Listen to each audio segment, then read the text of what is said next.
So you last paid rent in May, so you're a squatter. Mm-hmm. Has the landlord moved to evict you? Yes. Oh, good. Judge Judy. You are about to enter the courtroom of Judge Judith Scheindlin. This is Judge Judy. Brian Wu is suing his former roommate, Marta Suarez, for unpaid rent and car repairs. Order. All rise. It's case number 207 on the calendar, the matter of Wu versus Suarez. Thank you. You're welcome, Judge. Parties have been sworn in. You may be seated. Have a seat, please. Mr. Wu, the defendant was your roommate. Yes. Along with, this is your fiance? Yes, ma'am. When did you become roommates? We became roommate September 6, 2015. That's when we signed a lease agreement. And was your fiance a friend of the defendant's? Is that how you met? They were Is that co-worker. correct? Where did they work? They work at Barbizon. What's Barbizon? It's, from my understanding, it's a talent agency. What do they do? They were the talent directors. So they interview kids and put them into programs. And the three of you signed a lease? Yes, ma'am. That's what this case is about. Each of you claim that the other is responsible. You also claim that Ms. Suarez is responsible for some damage to your car that took place when you had loaned your car to your fiance. And she says Ms. Suarez was driving the car with her permission. But an accident or damage took place. And a whole bunch of other nonsense. So you moved in September 6th, 2015. Your lease is up now. When did you move out? We moved out June 5th, where we officially turned in the key. We moved out a couple days prior, June 3rd. Do you have a copy of your lease? Yes, I do. I'd like to take a look at it. You had a month's rent and a month's security? Yes, we paid the security of $600. Our monthly rent was $2,470.61. So you moved out about 2 months before your lease was up? A few months, yes, to be exact. Okay, so of course you lost your month's security. Okay, and how much money? You have a canceled check to the landlord? Yes. I'd like to see the canceled check to the landlord, because you say it cost you a whole lot of money to get out of the lease, but you didn't actually get out of the lease if you left a couple of months before. That was the check for lease cancellation. It was a cashier check made to them. Just a second. Okay, so you paid the early. Where did you go? And you want her to be responsible for that? Right. We end up having to stay at Purple's relative's place. Okay, so you went to your fiance's relatives. Is that where you still are? Yes. And is your fiance still working at the same agency as the defendant? No. When did she leave that agency? February of 2016. And where is she working now? She's currently unemployed due to her pregnancy. Yeah. Well, she wasn't pregnant in February. No. Oh, no, she wasn't. Why did she leave work in February? Their work had a workforce downsizing, so she was let go. Let go. Yeah. And she didn't get another job after that? She did. So afterwards, she went to work for Posh PR as an intern. They were a clothing agency, and Marta later on was employed there as the main sales rep. So that's when they went on the trip to San Francisco. Listen, Sorry. That's more information than I needed. Sure. I just asked you, she went to work someplace else after February. Until when? Until, I would say, May. When May happens, that's when she stopped working. So when did you move out of the apartment? I didn't move out. I'm still there. You're still there? Yes. Oh, that's great. And when did you last pay rent? When they left me. No. When did you last pay rent in the apartment, Miss Suarez? Okay. I mean, like a month that you last paid rent. Okay, the last month was May. Okay, so you last paid rent in May, so you're a squatter. Yeah, good. Okay. The last month. Sure, just a second. That's not true. Just for my own information, before I figure out how much you owe them, I would like you to tell me why you think you're entitled to live someplace without paying rent. Why they left me. No, why you think that you're entitled to live someplace without paying rent. Without paying rent, no. Any rent. I offer myself to pay my part, that we sign a lease, all three together. No, just listen to me. Pay careful attention to me. I want to know, when was the last month you paid any rent to the landlord? April. Was that in April? In April. Was the last... April, May. Because we are due from June.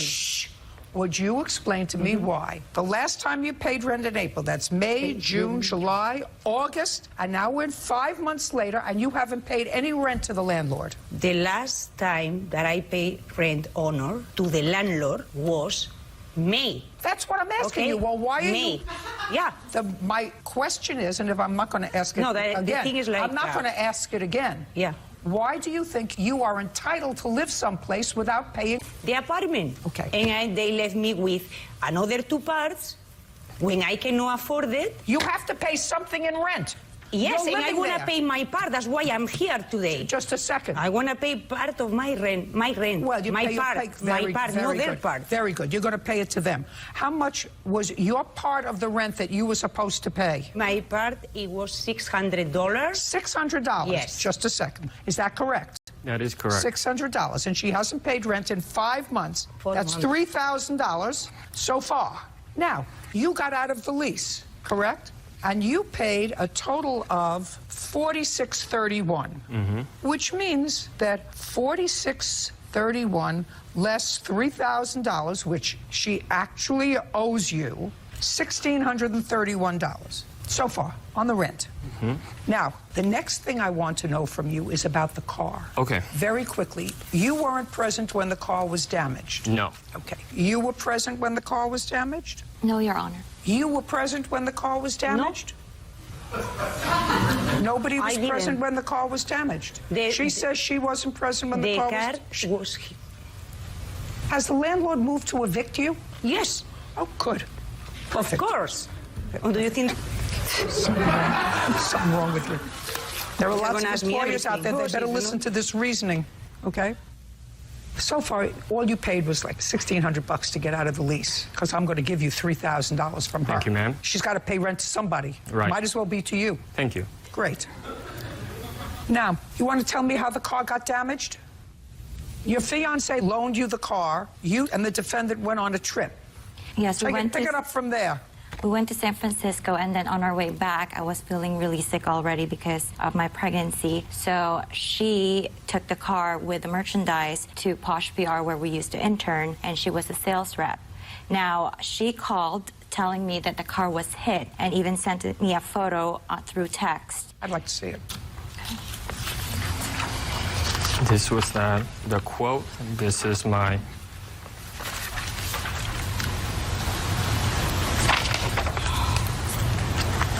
Well, it seems clear that a car hit the car, right? Right. I don't know what happened. And you don't know what happened. No, she just called us, and then she said it was hit and that she was willing to pay for the damages. Well, show me where she said she was willing to pay for the damage. It was during a phone conversation right Well, after. Why would she say she was willing to pay for the damage if someone hit the car? In the phone, she is Juan. I don't believe a word you're saying to me. Okay. How's that? Okay. Great. Okay. At the time, I was also thinking about calling my own insurance to get it fixed. But then again, since she said she was going to fix it, so I thought it's either I report to my insurance, raise that $1,000. I don't care. Okay. Anything else you have to tell me? Great. Judgment for the plaintiff in the amount of $3,000 for the rent. Your counterclaim's dismissed. We're done. Thank you. Parties are excused. You may step out. Police were involved. They were called due to one of her drunken rage, Oh, they are so funny. Yeah. and we had to file a restraining order. But It was a case that was denied, because the mix-up from the apartment properties, and they don't want to pay rent. They're going to leave me with everything, we weren't able to get out of our lease and they are still over other things. at the time, with that restraining order. But it all turns out. And now, the next case. All parties in the matter of Compton versus Pryor. Step forward. 24-year-old Caitlin Compton is suing her neighbor, Mandy Pryor, for vet bills after Mandy's pit bull attacked her chihuahua. Ms. Crumpton, it is your claim that your dog was injured by the defendant's dog. Yes, Your dog ma'am. was a leashed pet, being daughter. Ms. Pryor's claim is that while your dog was being walked by your dog actually ran into her apartment. And her dog, being a protective dog, got into a confrontation. But it was your dog that was on her premises. We'll see. Could you stand up, please? Tell me your name. Kalia. Why don't you come up here so I can hear you better and see you better? You look too little over there. And you sit next to me. while I ask your mom some questions, okay? Judge Judy continues in a moment. Now, when Snickers came over to you, tell me what happened with Hennessy. He took him and ripped him off his leash and then started shaking him like right here, and my mom ran down the stairs, and that's when he finally let go. Real cases, real people. Judge Judy. Caitlin Compton says neighbor Mandy Pryor owes for vet bills after Mandy's pit bull attacked her chihuahua. Now, how long have you had your dog, and what kind of dog is it? He's a purebred Chihuahua, and I've had him for 6.5 years. How much does he weigh? About 13 pounds. Well, that's a healthy Chihuahua. Well, he's a little overweight. He's a personal vacuum. We have a 3-year-old, so. And you're allowed to walk the dog. What's the dog's name? Hennessy. How long have you been walking Hennessy? When I just turned 8, I was allowed to walk the dog. And when did you turn 8? I turned 8 in April. And Ms. Compton, could you tell me when this incident happened with the defendant's dog? Yeah, it was actually on June 11th at about 11:45. We were getting ready for my... Just a minute. So, you'd been walking the dog for a while, for several months. And when you walk Hennessy with a leash, of course. Mm-hmm. All the time. Do you know Miss Pryor's dog? Yes, it's a pit bull, and it has brown and white spots, and its name is Snickers. Before June, you had seen Snickers, because you're neighbors, right? You live in the same complex? Yeah. When you see Snickers, is anybody with him? No. Where is he? He's usually standing under the stairs, because they live under us, so he's usually standing, like, under the stairs. By himself? Yes. Is he attached to a leash? No. Have you ever had trouble with Snickers before? Not really, but sometimes, like, when we walk up the stairs, he'll be under there, and then he'll, like, growl at us and stuff like that. Okay, so Miss Pryor lives in the apartment right below yours? Mm-hmm. And did you see this incident happen? I did. My window was like perfect view, and so I was watching from my couch out the window the whole time. I actually have known how far it is from my door. Okay, can you walk over there and show me where you were standing, where your house is? Mm-hmm.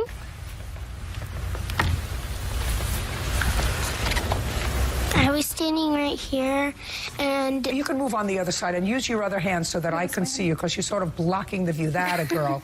So show me where your house is. Right there. Mm-hmm. And show me where you were walking Hennessy. Is that grass? Yes. And can you show me where you were with Hennessy when Snickers came out and met you? I was right here. And did you see Miss Pryor? Yeah, she was sitting right here. What was she sitting on? She was sitting on the sidewalk. And can you show me where Snickers usually sits when you say you see him sitting? Behind the stairs. Okay. So on this day in June, Miss Pryor was on the sidewalk and Snickers was with her at first. No, she was sitting outside, and then he ran outside. From where? Their house. So the door was open. Now, when Snickers came over to you, tell me what happened with Hennessy. I was standing there, and Snickers ran out of the house and, like, stared at him for a minute, and then he took him and ripped him off his leash and then started shaking a grip on him, and then my mom saw that Snickers was attacking him, and my mom ran down the stairs and lunged at Snickers, and that's when he finally let go. At any time, did Hennessy go into Miss Pryor's house? No, Your Honor. Okay, sit down. Judge Judy continues in a moment. Does your dog have to wear a muzzle now? Now she does, yeah. And how much does your 2-year-old weigh? 35, 40 pounds. This dog can do a lot of damage. I would be super careful. Real cases, real people. Judge Judy. Caitlin Compton says neighbor Mandy Pryor owes for vet bills after Mandy's pit bull attacked her chihuahua.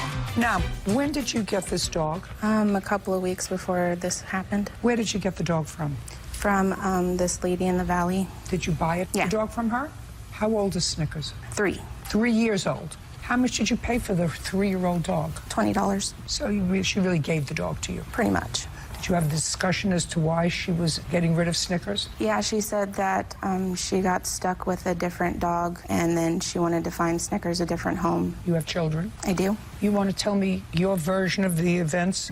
Sorry. You're sitting inside. I was sitting inside, and my dog was laying down by the TV. I opened my door to smoke a cigarette, and Hennessy ran in on an extender leash, and my dog chased him out and caught him just inside the door, and then they tussled over to the grass area that Kalia was talking about, and Snickers did pick him up and shake him, but I broke up the fight shortly after that. Does your dog have to wear a muzzle now? Now she does, yeah. So you really know nothing about this dog's 3-year history? No. Can I see your vet bills, please? Yeah, of course. So, there's actually, because I had to make payments, but they weren't able to put it like all total of what it was at the end of the day, but all the receipts are broken down to where it shows how much I paid each time I was there. And all of my invoices and everything, they're all in line. The date of this incident was June 11th? Yes, ma'am. And I had to take him up like every 2 days to get rebandaged. Do you have any pictures of the dog? I do. I'd like to see them. These are actually all of these are the only pictures I was able to get, because he had 3 bandage changes before this one. This is the only one I was able to do at home myself to get pictures. And so they were actually way worse. There was one of the drain tube. How old are your children, Miss Pryor? 8, 7, 6, and 2. How much does your 2-year-old weigh? 35, 40 pounds. This dog can do a lot of damage. I'm just letting you know, you don't know the history of this 3-year-old pit bull. I would be super careful. Judge Judy continues in a moment. Closed captioning sponsored by. Want justice? Go to judgejudy.com. Like us on Facebook and follow us on Twitter. Now, I don't believe you that the dog ran into your house. I want you to start with that premise.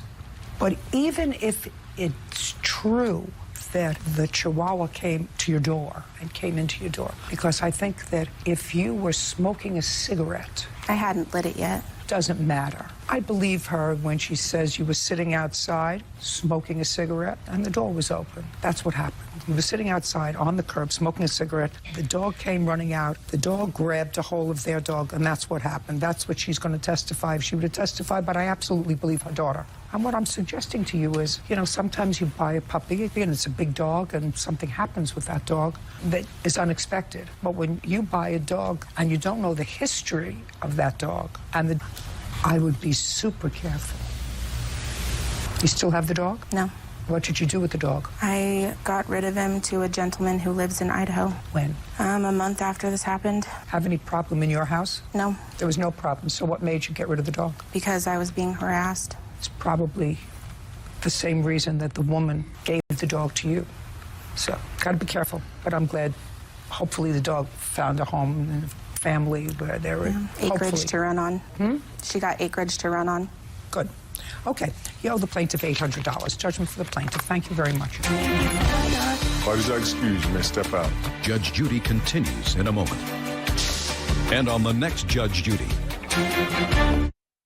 I'm actually just excited to get my money back, and you know, we've had to pay all the vet bills and everything. We just wanted to be reimbursed. That's all we really wanted to do. Well, I don't think it's very fair. I told my side of the story. She just didn't believe me. Just not a lot I can do about it. Thank goodness it wasn't my kids. Like, I was scared, like so petrified. Like, that's the only thing that I was thinking. Like, that's why I rushed down as fast as I could. I was the one that was out there risking my hands breaking them up. You know, and I was actually the one that kind of like helped get, you know, my dog. I slapped Snickers on the butt. So if I wouldn't have like happened, it probably would have gotten a lot worse. It's non-existent. We don't talk anymore. He's way better. He's really. We can just get over it. Go back to being neighborly. He's scared of his own leash. So, but I mean, I'm just glad he's okay.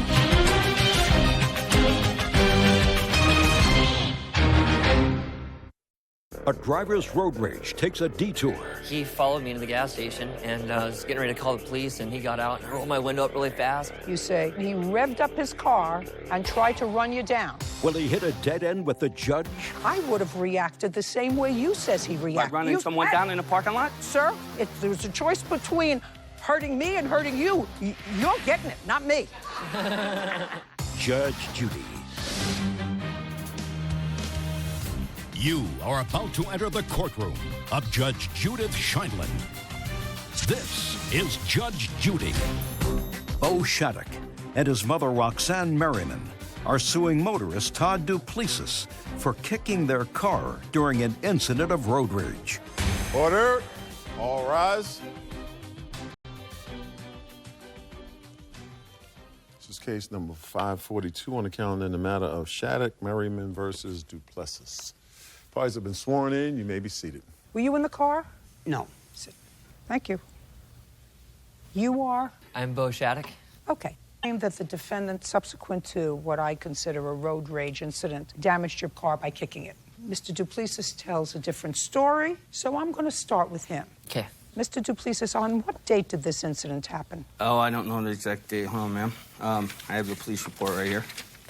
Looks like November 6, 2013. What time, Mr. Duplessis? It was about 11:30, quarter to 12. Morning? Morning, yes, ma'am. Where were you going to or coming from? I was coming from school, heading home for lunch break. Whose school? I'm a student at South Puget Sound Community College. What else do you do? I'm retired military. Okay. Why don't you tell me what happened? I was in the left-hand lane on Black Lake Boulevard. How many lanes of traffic are there? There's 2.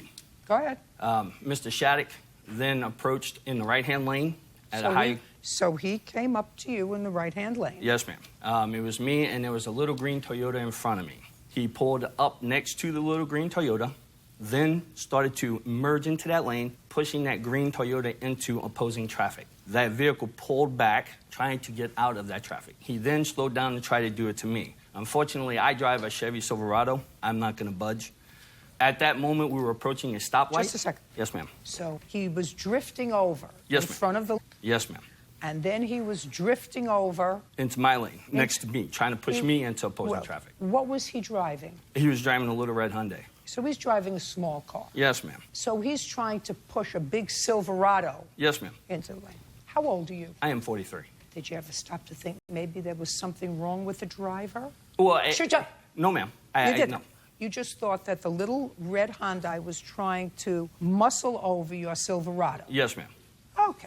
And then what happened? We were approaching a stoplight at the intersection. The little green Toyota in front of me started to brake. All of a sudden, Mr. Shattuck sped up and cut right in front of the green Toyota, causing it to slam on its brakes, me to slam on its brakes, drove across 2 lanes of opposing traffic into a convenience store parking lot. So he pulls in front of the little green Toyota car, in front of me. Yes, ma'am. Pulls in front of you into a convenience store gas station. Yes, ma'am. And stops. He pulled in behind the pump. Yes, ma'am. No, he didn't pull up at a pump, sir. He pulled up around the pump and just stayed there. Yes, ma'am. Yes, ma'am.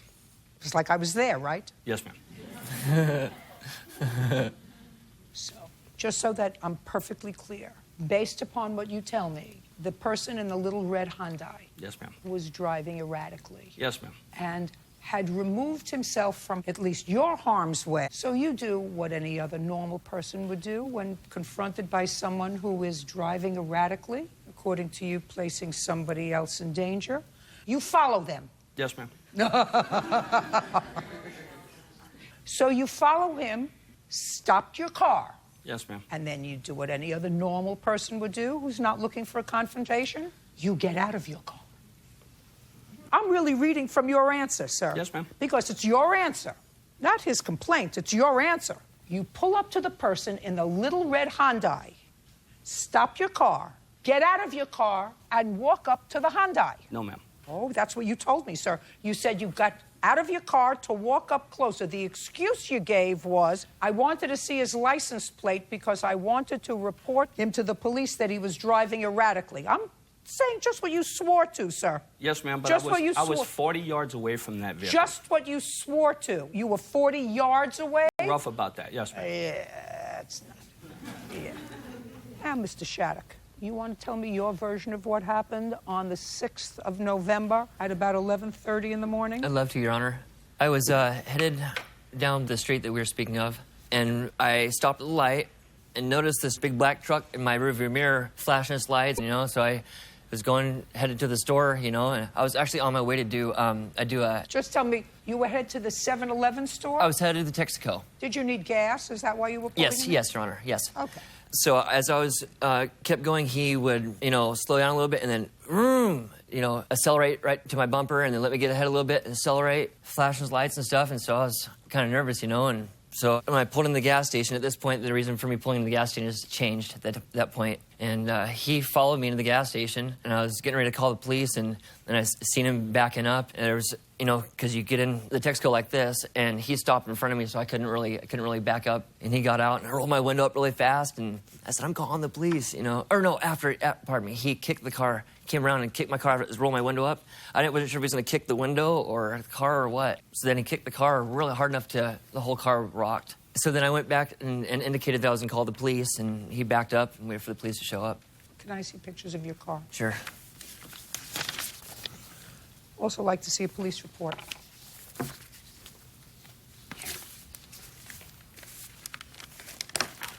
Now that, Mr. Duplessis, is where your stories diverge. Because according to you, you say that when you got out of your car, you were revved up his car and tried to run you down. Yes, ma'am. It's actually in the police report. I'm going to read the police report right now. On page 3. Shh, don't tell me, but yeah, sorry, don't yes, tell ma'am. me. Yes, ma'am. I apologize. I interviewed Duplessis first. Yes, ma'am. He told me that he had been driving northbound on Black Lake Boulevard when Shattuck's vehicle changed lanes quickly in front of him and slammed on the brakes. Well, he abbreviated... Don't tell me what he abbreviated. This is the interview. I'm reading from the reporting officer's narrative. You have a different one? He abbreviated my statement, ma'am. Just a second. I'm reading. Yes, ma'am, I understand, but my statement or what I gave him the day when they investigated the incident explains the whole thing about the green vehicle in front of me and everything, ma'am. I would like to take a look at it. Yes, ma'am. If this is the abbreviation, I want to see the original. Fine. And I also have a copy of Mr. Shattuck's statement.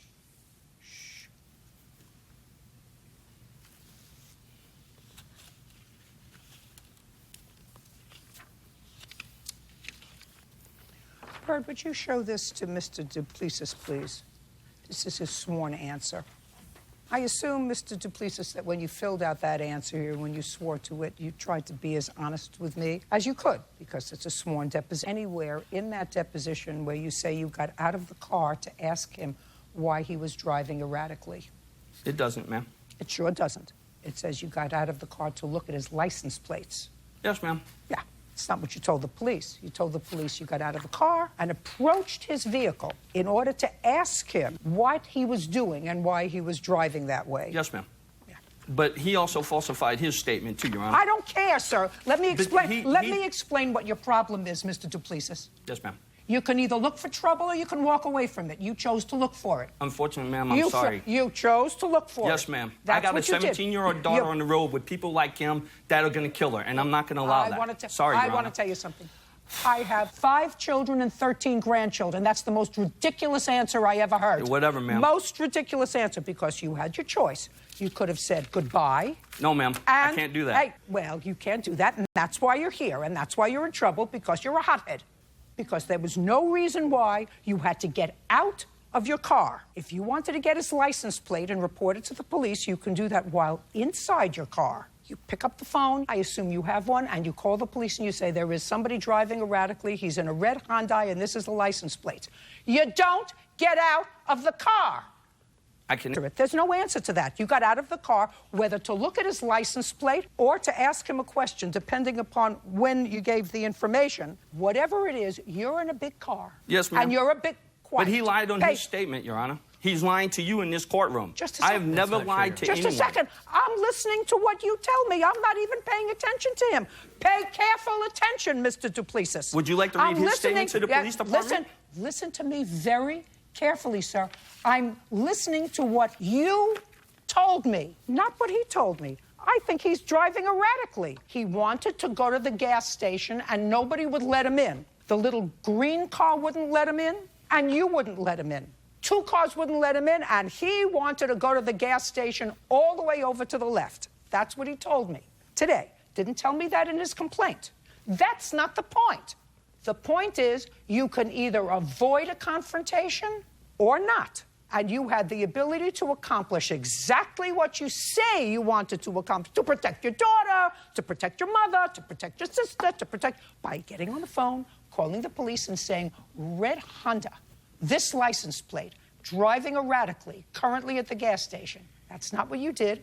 You got out of your car, and once you got out of your car, you present... The police report clearly states on the video I never yelled, said one word, You or don't anything have to him. yell. I'm looking at you, sir. And let me tell you something, Mr. Duplessis. If I were driving a car and went from one side to another because I wanted to get to Bloomingdale's, and I drove what you consider to be erratically because I cut somebody off, I didn't see him and cut him off, or I did see him and cut him off, and I saw your car, your Silverado, and I'm driving my little convertible, and you pull up in front of me where I'm stopped, and your Hulk gets out of the car and starts to come towards me, according to you, what you told the police, to ask him a question, I would have reacted the same way you said he reacted. By running someone down in the parking lot? Sir, if there was a choice between hurting me and hurting you, you're getting it, not me.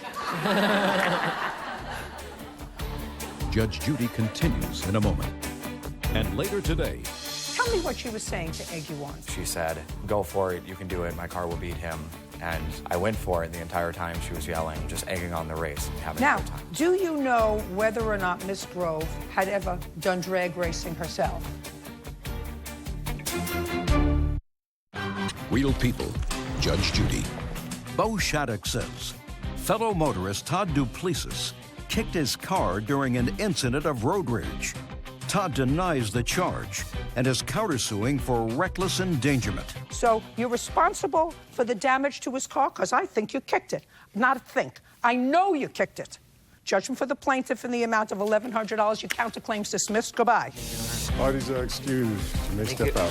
Well, she made the right decision. He's a menace on the road, and I don't care what Judge Judy says, I would do it again. It was frightening. Because people like him need to be reported. They need to find out what's going on. The police shouldn't just stand by and let him go. And I can only imagine if, he was to do that to my mother or somebody, who was more frightened. I have a 17-year-old daughter to protect, and people like him that kill innocent kids. When he was in back behind me, when he came, everything, from the time that he was in the truck. Before the court step in and stop him from doing it, that's the problem I have. To the time that he got out and kicked the car. And right then I wasn't sure if he was going to kick the window or kick the car or what. The court systems are wrong. I'm sorry. I'll probably do the same thing. I think I did all the best that I could. And now, the next case. All parties in the matter of Grove versus Lowe. Step forward. 18-year-old Brittany Grove is suing her former friend, destroying her car's engine during a drag race. Let me see if I can visualize what your complaint is. You know the defendant. Yes. You were out for an evening. A group of you was going to go to a garage to watch something that had to do with cars. Yes. Are you a car enthusiast? No. You were just going along for the party. Yes. And it was your car that was being driven. Yes. But for whatever reason, you allowed the defendant to drive your car. Yes. And what night was this? It was technically December 29th, early morning, December 30th. And at some point, Mr. Lowe, who was driving, engaged in some drag racing with some friends, correct? Yes. Correct? Correct, Your Honor. And this drag race lasted for about 3 minutes. You lost. Correct. And you had been drag racing before, so you knew what that entailed. Professionally, yes, Your Honor. Professionally drag racing. Correct. And when you professionally drag race, you professionally drag in what kind of car? Typically, it is classic muscle cars that have been built to handle the wear of a drag race. And the car that you were driving, Miss Grove's car, is not one of those cars. No, ma'am. What kind of car was Miss Grove's car? It was a Saturn. A Saturn. Lovely, safe little car, not designed to do major drag racing. Correct. And I just want you to think involves going very fast. Correct. How fast, Mr. Lowe? In a lot of cases at the drag strip, it can be anywhere from 100 miles per hour to 200 miles per hour plus. How fast were you going in Miss Grove's car? 80 miles per hour, ma'am. How old was your car, Miss Grove? My car is an 02 Saturn. So your car is an old car? Yes. When did you purchase it? I purchased it last February. And how many miles did it have on it? When I bought it, it had 198,000 on So 200,000 miles. Now, when you finished this drag race, the engine blew on her car. It did not fully blow up. It began making a strange noise a couple of miles after we were done racing. And after that, it required a new engine. Yes. And you want Mr. Lowe to pay for the engine. Yes. Okay. Judge Judy continues in a moment. I want you to start banging your head on the table and don't stop until I tell you. No, thank you, Your Honor. No, thank you, why? I'm egging you on. I'm saying to you, it would be pleasurable for me to see you banging your head against the table. Real cases, real people. Judge Judy. Brittany Grove says former friend Brandon Lowe destroyed the engine of her car during a drag race. Brandon claims he had Brittany's permission to race the vehicle. That you were in the back seat and you were egging him on and encouraging him to drag race. That is not true. Shh. I'm telling you, that's his defense. Well, whether it's true or not, that's his defense. So your defense is, despite the fact that I knew it was dangerous, because drag racing is dangerous, right? It is, Your Honor. And despite the fact that I knew that this car was not designed for drag racing, I did it because the plaintiff who owned the car was egging me on. Correct. Tell me what she was saying to egg you on. When the race initially got initiated, Jason pulled up next to us, and I looked over to her, and she said, "Go for it, you can do it, my car will beat him." And I went for it the entire time. She was yelling, putting her arm out the window, just egging on the race and having a good time. Do you know, Mr. Lowe, whether or not Miss Grove had ever done drag racing herself? No, Your Honor, but I do know. This is my witness, Matthew Brown. He was with them prior in the night when they were drifting, which also does a very high strain on the vehicle. We're not talking about the night before. We're talking about December 30th, early in the morning. Correct. How old are you, Mr. Lowe? I'm 21. And what do you do? I work with the autistic. So you know how to follow directions. Absolutely. Good. Just move over a little bit on the table. Okay. I want you to start banging your head on the table and don't stop until I tell you. No, listen to me.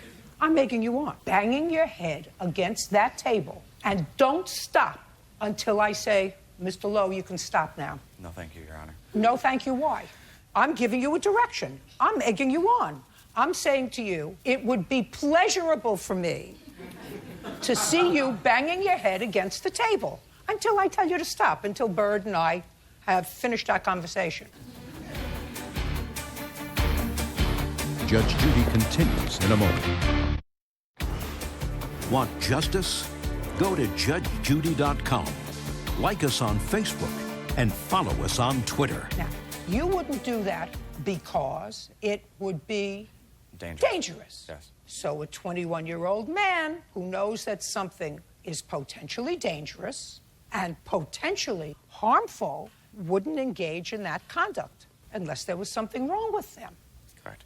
Is there anything wrong with you? There is not. Good. How much is it going to cost for a new engine? I already paid for it, Your Honor. How much was it? It was $18.13. Judgment for the plaintiff. That's all. Thank you. Excuse me, step out. Judge Judy continues in a moment. And on the next Judge Judy. Brandon went on the other side of the road and started racing Jason, and just kept going and kept getting faster and faster, and that's when I realized. With the drifting that she was doing prior, I do not feel that I should have had to pay it. He was the one actually drifting the vehicle. They pulled up next to me and started revving their engine, and I was scared. She told him to stop. I did not. The racing community typically means that they would like to drag race. He just told me to be quiet because he knows what he's doing. She was very, very excited. Absolutely not. She was egging me on, telling me to go faster, telling me to get into it more. No, I did not encourage him at all. There is no friendship anymore. Not to let people drive my car.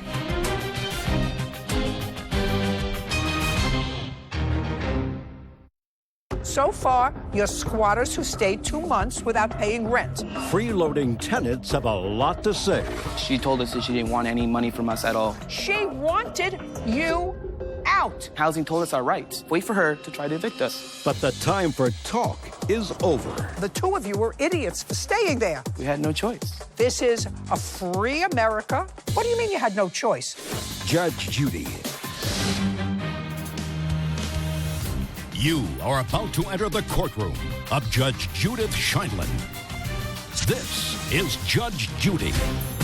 Ramalda Ione is suing her former tenants, Patrick Valdivia and Patrick's father, Francisco Valdivia, for damages resulting from a false arrest and property damage. Order. All rise. Yeah, it's case number 116 on the calendar in the matter of Ion versus Valdivia, Mensul, Bachakas, Valdivia. Parties have been sworn in. You may be seated. Folks, have a seat. What is your last name? Valdivia Mansell. And yours? Valdivia. Who was a tenant in this house? You can sit down. I didn't think you were a tenant. Just the two of you were tenants in the house. These were your tenants? Yes. They had an oral lease or a written lease? We actually have a written lease. I'd like to see it. Thank you.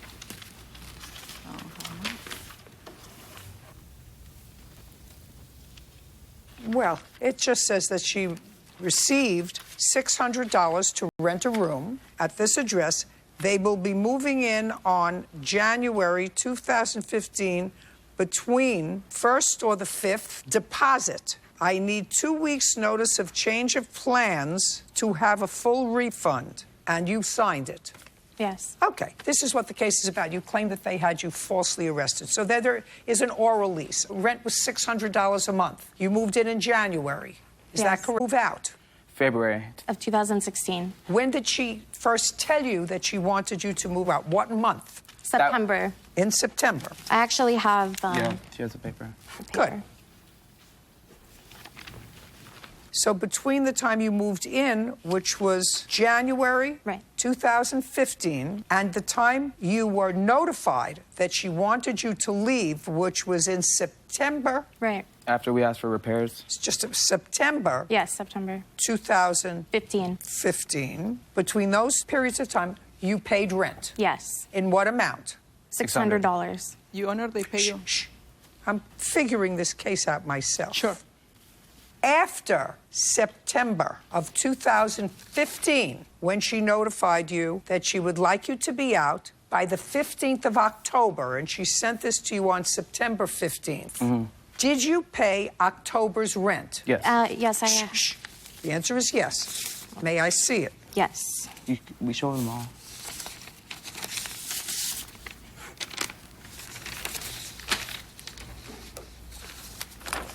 October's rent paid on October 15th. Yes. Did you pay November's rent? Yes. May I see it? Yes.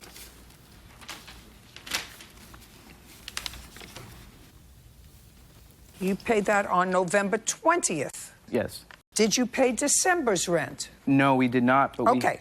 No. You did not pay December's rent? No. She told us that she didn't want any money from us at all. Just a second. Okay. No, she wanted you out on October 15th. We have a text message saying that she wants us out, that she doesn't want a penny for us for utilities or rent. Just a second. Okay. Listen to me carefully. I'm going to take a look at that. Okay. She's already served you with a 30-day notice to leave. Yeah.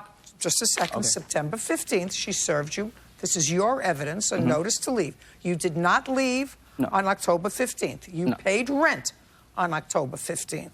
You got a letter from your landlord. Due to different circumstances, I will be moving out by 30th September. She told you you were renting a room, correct? New people will be moving in on October 1st. I am sorry, but I need you to please move out by the 15th of October.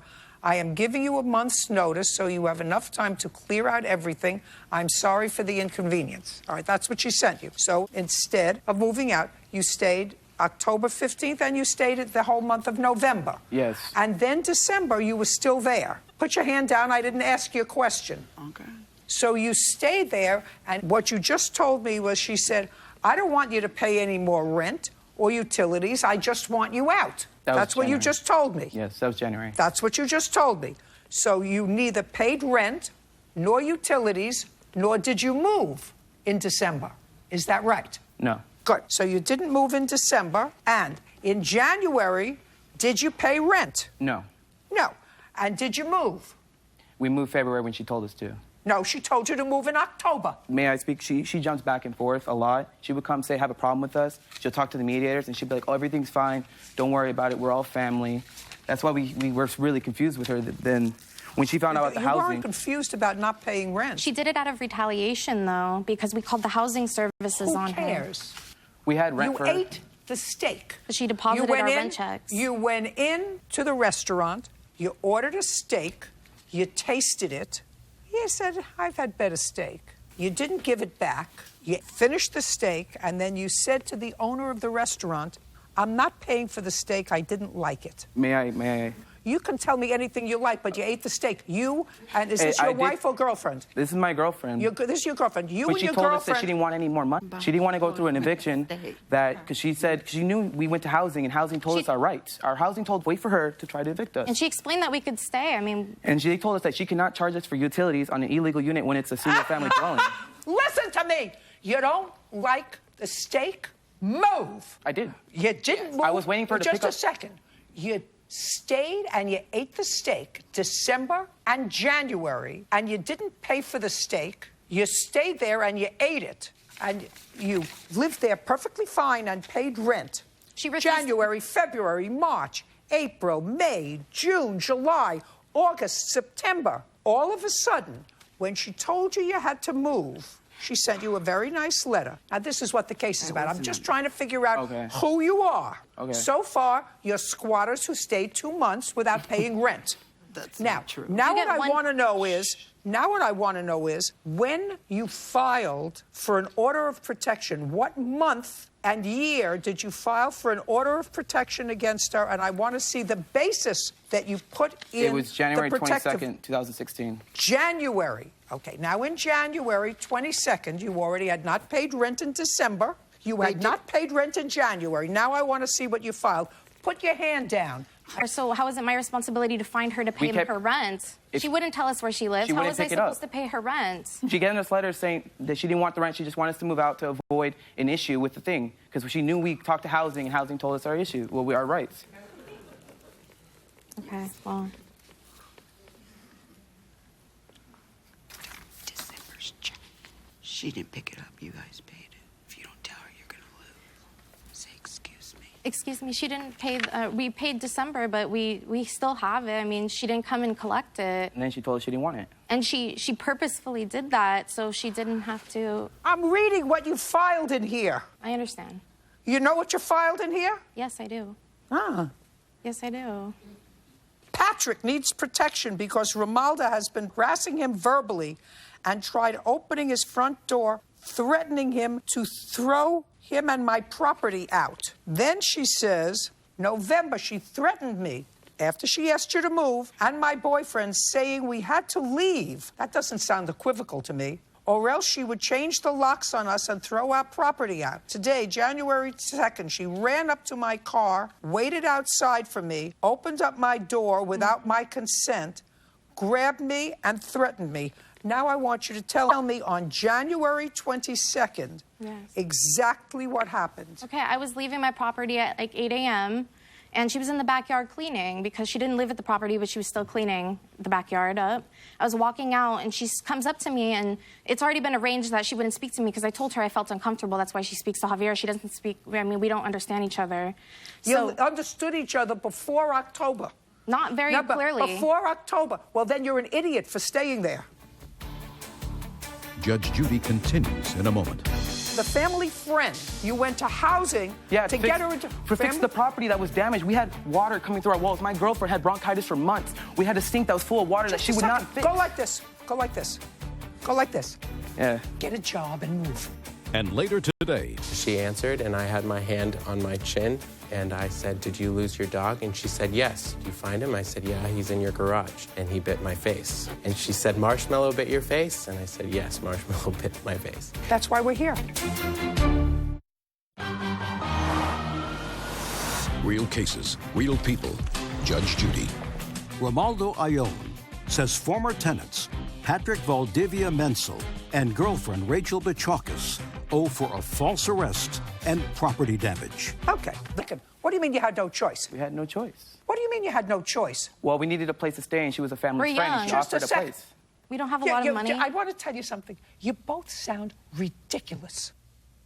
Ridiculous. Thank God. This is a free America. If you're not getting along with the family friend, go someplace else. You look like two able-bodied people. So before October, you had no problem with her. In October, when she told... we had problems there from since day one. Then you should have moved. We were planning on to, Your Honor. Planning. Yes, we plan on planning. It's hard with minimum wage jobs. We cannot be harassed by a landlord. We have rights as tenants. When we talk to people from housing, they told us, wait for them to evict us. Don't tell me what... listen. That's what they told us. They had an investigation on it for a single-family housing, renting it out to 3 different units. That was illegal. Right. So now the family friend you went to housing to get her into fix the property that was damaged. We had water coming through our walls. My girlfriend had bronchitis for months. We had a sink that was full of water that she would not fix. Go like this. Go like this. Go like this. Go like this. Yeah. Get a job and move. I do have a job. I do have a job. I work very hard for my job. Very good. And what about her? Does she work? She's going to school. I'm helping her. I did work. Go to school. When I lived there, I did work. Then if you have 2 able-bodied people, nobody has to. This is my playpen. Okay, it's you true. got the drift of where we're going? The drift of where we're going is if you don't like where you're living. You move. You move. What you do is you don't call housing and say, I want to know what my rights are. And yeah, because I want to know if she could throw my stuff in the street. You're not talking over me. And then stop paying rent. That's what you don't do unless you're a squatter. You're not understanding. Unless you're a squatter. And then what you do is you resort to the courts and abuse protective orders, because I'm reading this, and this is a crock of baloney. Yes. If you came to me in family court with this crock of baloney, I would never have granted you a temporary order of protection, because on the temporary order of protection, she was at the property on which you were not paying rent. We were paying rent. She refused. At that time, we were What paying happens rent. when they refuse to cash your checks? When they refuse to pick up your checks, then what are you left with, Your Honor? I'm sorry, but I don't understand. Just a second. We paid our stuff. We had the whole time. She wanted you out. So it's okay for her to harass. It's okay for her to touch. Just a second. I did. Get a life. Get a job. Your landlord gave you 30 days notice, as she's required to do. She gave you 30 days notice. You said, I'm not moving. How about... And I'm not finished. I'm not moving. She says, you have to move. I'm moving out of here. This friend, the protective order to keep her off of her property. And then when she's on her property, you call the police and you have her arrested. Judgment for the plaintiff in the amount of $5,000. We're done. Parties are excused. You may step out. We were being harassed, saying that they're going to throw our stuff in the street. I went to jail for no reason. How can you send somebody rent checks and them not deposit it and it's your fault? I catch every single check. Have everything in a correct lease. Do not have verbal agreements, because something like this will happen in the future. Thank you, Judge Judy, and I'm very happy to be here. And now, the next case. All parties in the matter of Kotzen versus Tung Ye. Step forward. Ryan Kotzen is suing his neighbor, Joyce Tung Ye, for medical bills after her dog bit him in the face. Mr. Kotzen, on what day were you being a good Samaritan, sir? July 25th. Where did this happen and what time of day? It happened by my house in Northridge. It was around the afternoon. Tell me what happened. Okay, so I was driving home. I just had picked up some food. And driving through my neighborhood, I see a dog walking across the street without an owner or leash. So I pulled over. What kind of dog? It looked like a little poodle. How big? Maybe 15 pounds. What color? White. Anybody else on the street? No, but there were cars driving by. So you pulled over? I pulled over. I was concerned for the animal. I walked up to the dog. It seemed friendly enough. As I went up to it, I got to pet it. It seemed really friendly. I reached down to look at the collar, and that's when it jumped up and bit and latched onto my cheek and violently shook. So I pushed it off me, and I chased it, and it ran into a garage. So I figured it must be the owner's. Okay. When you saw it go into the garage, what did you do next? My first instinct was, okay, this must be the house. So I went and got something to cover my face because I was bleeding. You went back to your car? Mm-hmm. And then I went to the door and knocked on Joyce's door. She answered. Did you know her before? No. Okay. And? And she answered, and I had my hand on my chin, and I said, did you lose your dog? And she said, yes. Did you find him? I said, yeah, he's in your garage. And he bit my face. And she said, Marshmallow bit your face? And I said, yes, Marshmallow bit my face. That's why we're here. Judge Judy continues in a moment. Your answer is ridiculous. Your answer first denies that it was your dog, because your dog was in the garage when you left, when you saw it. My dog was in the garage next time I saw him. Yeah, well, but that suggests that it was somebody else's dog. It wasn't somebody else's dog. It was your dog.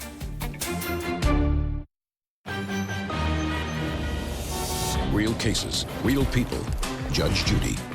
Ryan Kotzen says, bills after her stray dog bit him in the face. Okay. You want the defendant to be responsible for your medical bills? Yes, and she did say that she would pay for them. Okay. When did you notice your dog missing? When that day did you notice your dog missing? I noticed my dog was missing I didn't let what him out. What time did you know? I said when? I don't remember, maybe 10, 15 minutes after the contractor arrived. You were at home? I was at home. And what time did the contractor arrive? Morning, afternoon? Oh, early afternoon. When you noticed your dog missing, what did you do? I went out to look for him. And did you find him? No. Did you call the police? Did you notify animal control? No. Why not? Because in the past, when we were in Orange County, Gardner will forget to close the gate, the dog will go out, and he will come back. That's exactly what I wanted you to hear. So out there. Well, so this has happened to you before, and the dog always came back. Correct. Well, that can't happen. So you're on notice that your dog gets out. And if I believe the story, it was the contractor who let the dog out. You can't let your dog out. I actually, I said, well, if this was the first time this happened, and she immediately reported it to the police, and it frequently. No, not frequently. How infrequently? Maybe once in Orange County. I don't believe you. You have to pay for his medical bills. Can I see him, please? Yes, of course. Maybe I'll just give you everything. No? Just a You minute. have a dog, you're supposed to keep your dog in your house, under your control at all times. But I didn't let the dog out. I don't care if you let the dog out. It's your dog. I don't care who let the dog out. Somebody who you allowed into your house let the dog out, and the dog's been let out before, and I guarantee you more than once. Judge Judy continues in a moment. Have you been cheated? Go to judgejudy.com. Like us on Facebook and follow us on Twitter. Okay. So how much were your out-of-pocket expenses, sir? $386.07. Do you have photographs of your injury? I do. I'd like to take a look at them. Why didn't you pay his medical bills? I asked to see the receipts. He never gave me the receipts. When did you ask for the receipts? All along when he contacted, he first contacted the animal shelter, and the inspector came out to inspect my house. Nothing found wrong. Listen to me. Your answer is ridiculous. Your answer first denies that it was your dog, because your dog was in the garage when you left. When you saw it, that suggests that it was somebody else's dog. It wasn't somebody else's dog. It was your dog. Ryan must have seen a small stray dog that he stupidly decided to pick up, since a small dog can't jump 6 feet in the air, and bite him in the face. Well, if you're trying to look and see where the dog comes from, if it's a stray dog and it's got a collar, you have to bend down and look at the collar to see the name on the collar. Doesn't that make sense to you? It does. All right. Okay. It makes more sense than your answer. Okay, your expenses are about $400, and I'm awarding you another $600 for pain and suffering judgment for the plaintiff in the amount of $1,000. We're done here. You should have paid the medical bills on time. He never showed me the receipts. A boxing trainer. I gave them a passion. That's nice. These women were passionate about canceling their memberships. A gym owner.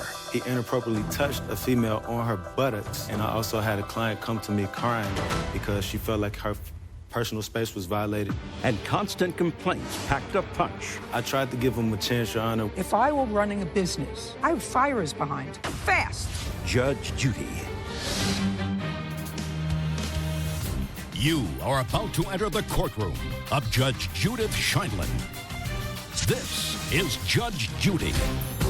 Boxing gym owner Danny Calhoun Jr. is suing his former employee, boxing of a non-compete agreement, defamation, and loss of business. Order. All rise. Now it's case number 183 on the calendar in the matter of Calhoun versus Peoples. Thank you. You're welcome, Judge. Parties have been sworn in. You may be seated. Folks, have a seat. Mr. Calhoun, you run a gym, is that correct? Correct. Where is it located? Cincinnati, Ohio. How many gyms are there in Cincinnati? At least 20 or 30 gyms in the entire city. Between 20 and 30. And how many within a 10-block radius of where you are? 10-block radius, I would say maybe 4, 5. Because I assume that before you started your business, which is a relatively new business, you did a survey of the area and said, is there room for another business similar to mine? So there were 4 or 5 relatively close by. Well, the ones that are similar to mine, they're on the outskirts, so they're at least 20 miles outside of the facility. 20 miles? Exactly. When you say similar to yours, in what respect? Use the techniques as far as training boxing. We teach women's boxing specifically to 90% of our clientele are female, So we teach them self-defense boxing, and also we incorporate a fitness aspect of the workout. So you do regular gym work in addition to boxing? Correct. And boxing is...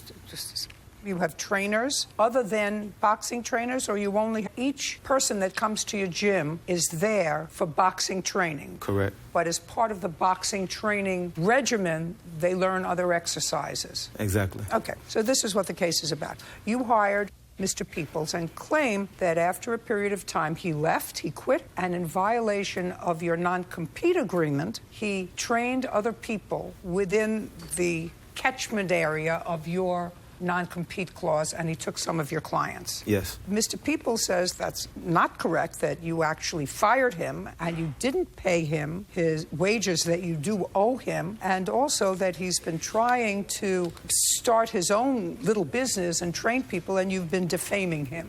Is that correct? Yes, ma'am. Okay. When did you hire Mr. Peoples? We hired him on March the 9th, 2016. And when had you opened your business? 2011. How many trainers do you have, Mr. Calhoun? Currently, we have 4. And at the time that you hired Mr. Peoples, how many trainers did you have? We had 2. So you've added 2 trainers? Correct. Are they 2 full-time trainers? Part-time. Do you have 2 full-time trainers? I'm full-time, and then we also have management. Okay. So at the time that you hired the defendant, you had 1 full-time, that was you, and 2 part-time. Correct. And now you have 4. Correct. You have 1 full-time, you. Yes. So between the time that you and Mr. Peoples separated, for whatever reason, by the way, what month was that? The end of May. Okay, so he was working for you for just a couple of months. Correct. So between the end of May and now, your business has increased sufficiently so that you brought on an extra part-time trainer. Correct.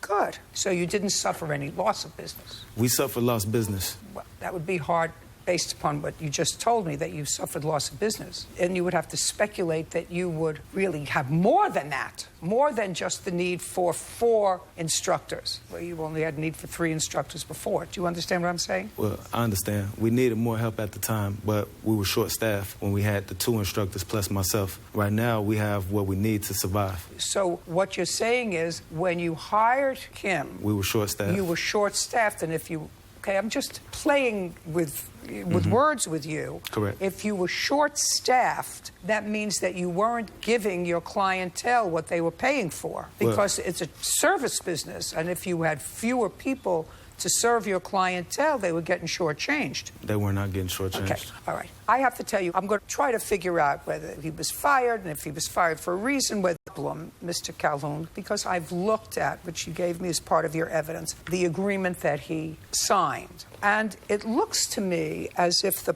pertinent part of that agreement suggests that there is a 100-mile radius where he is not allowed to practice his business of training once he comes to work for you. Correct. Right? And he worked for you for 8 weeks. And the closest, according to what you told me earlier, facility that is similar to yours is 20 miles away. So you made your agreement 100 miles away. That's a bit onerous to me. And a judge, in looking at that kind of an employment contract, says, just like when you look at an agreement to pay interest, you know, you can have an exorbitant interest rate. And if it's so exorbitant that courts find it unconscionable, courts will say, I'm going to vacate it. I will not enforce it because it's so onerous. So my first question to you would be, irrespective of the reason that he left, how do you justify a 100-mile non-compete clause when you have the closest place doing the same training as the kind of training you do is only 20 miles away? Well, we're the only ones that do the type of training that we, 4 weeks before we hire them. Our competitors do not do the same things that we do.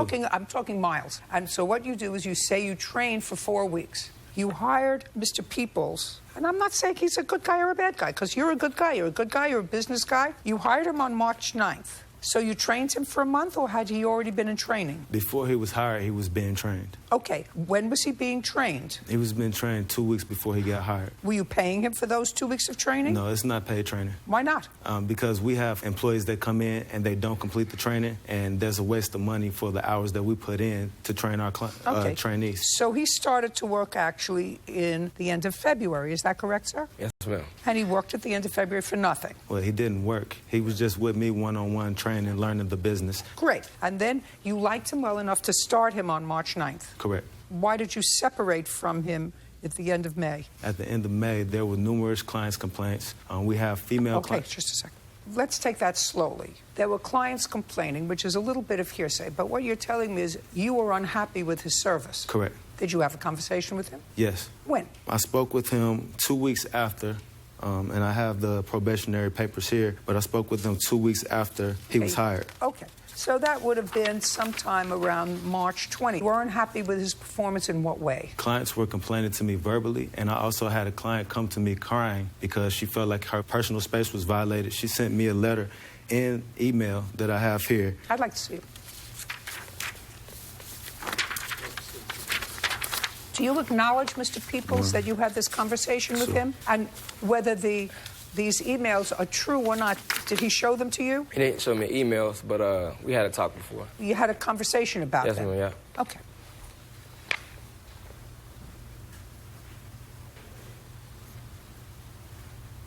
Okay, so this is just from one person? Yes, but I have more. I'd like to see them.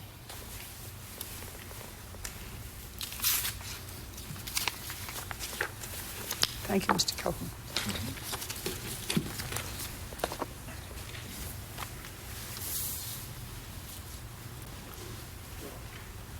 Okay, Mr. Calhoun, if I were running a business and it appears to me that you were running a successful business and that you had some dedicated clients who had been coming to you for years, and I received these kinds of emails from them that you did discuss with the defendant, I would fire his behind. I understand, Your Honor. I tried to... Fast! Yes, I like the sport of boxing, and I have a business Good, he should go train men. Yeah, he should train men. He should go train men. Wait, what exactly happened? Well, you had several different women say, sir, that you didn't quite understand that a woman's personal space may be different from a man's personal space. And when they complained to you about sort of being in their personal space, and they had been coming to training for years, your response was, it's boxing. Correct. I saw what your response was. And when she tried to explain that, it made her feel uncomfortable. And it's a service that you're providing. Yeah. I mean, you're not a drill sergeant in the Army, where you have to be in the Army. You provide a service. But I'm also an athlete. And when I train, I gave them a passion, you know. So when That's nice. These women were passionate about canceling their membership. They were just used to a system that didn't work. Just a second. Oh, okay. If his system didn't work Yeah. for you, but worked for his clients. I trained her like a few weeks after that too, and it was easy. We talked, we communicate. So Nice. I don't know what the personal space issue was. I was just like, come on, 100 more punches, let's go. Your Honor, she came to me in tears in front of 12 witnesses. Just a second. I would fire him. Did you fire him? I gave him a talk. I put him on probation for 90 days. I gave him a second chance. And then you got more left. Terminated him. Fine, so you fired him. Yes. On what date did you fire him? He was terminated on May the 27th. Now, on May 27th, did you owe him any money? Yes, we sent the check in the mail, and I have a copy of it. It was returned to us. I also reached out to him to confirm the address. Okay, so you sent him a check in the amount of how much? The amount was $112. Is that what he owed you? Nah. What did he owe you? Roughly around No. I want to hear what he owed you, and if you don't know, say I don't know. I do know. Well, then tell me how much he owed you. He owed you $600. Yes, ma'am. And you have paperwork there to show me how he owes you $600? I have my bank statements of my last check, which was May 3rd. It was $400. Just a second. Your last check, May 3rd, was $400. Mm-hmm. I went to a trip to the Bahamas, like the 10th or something like that. So it was my, 2-week trip. So you didn't work 2 weeks in May? Right. But I received my check for... Just a minute. From the 18th. You got a check on May 3rd, Mr. Peoples, for $400. Is that what your bank statement showed? Yes.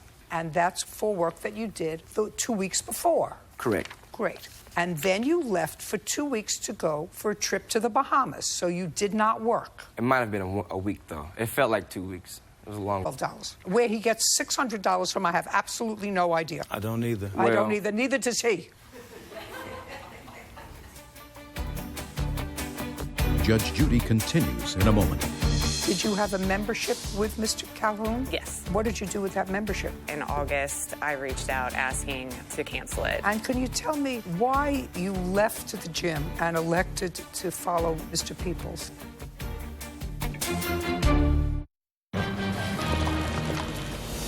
Real cases, real people. Judge Judy. Boxing gym owner Danny Calhoun Jr. says former employee, trainer Charlando Peoples, violated their non-compete agreement and defamed him. Charlando is countersuing for unpaid wages and harassment. What's the rest of your complaint, Mr. Calhoun? So far, he didn't leave. You fired him. He's entitled to his money, which is part of his counterclaim. The rest of my complaint, Your Honor, there were numerous complaints. He was inappropriate. I have a witness. He inappropriately touched a female on her buttocks. Listen to me, sir. That's why you fired him. You don't get compensated for that. Well, this is what caused, the behavior is what caused other people to cancel the memberships. I was going away to a boxing camp for a week, and during that week time, I received emails with Orlando. People are canceling memberships left and right. Fine. Mr. Calhoun, listen to me carefully, yes, sir. I think you're a very nice man and a good businessman, and I think that you were very fair with him. Your business is better now than when you hired him. We know that because you have more people working for you as trainers than you did when you hired him. So you didn't suffer a loss of business. The only thing that I have an issue with is whether or not I should impose any sort of a non-compete, whether I should substitute my own judgment for your 100-mile radius non-compete or just say I'm not going to enforce it at all because it's too onerous. So let me ask you this question, Mr. Peoples. Where are you working now? Right now, I am a mental health specialist at St. Joseph Orphanage. So you're not training? I am. At the orphanage? No. Well, I'm starting a program there.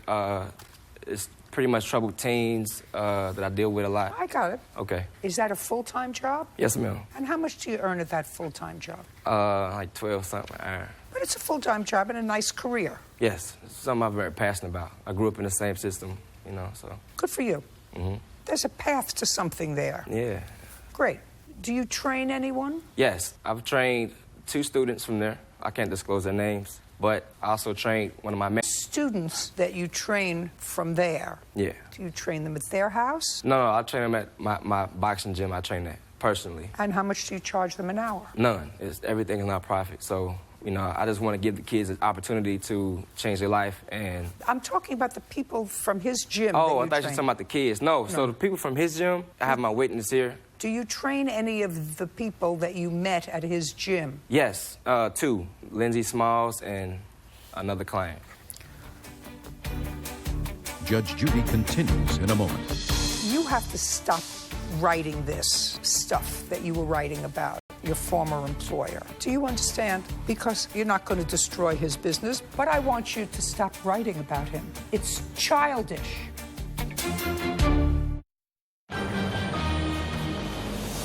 Real cases, real people. Judge Judy.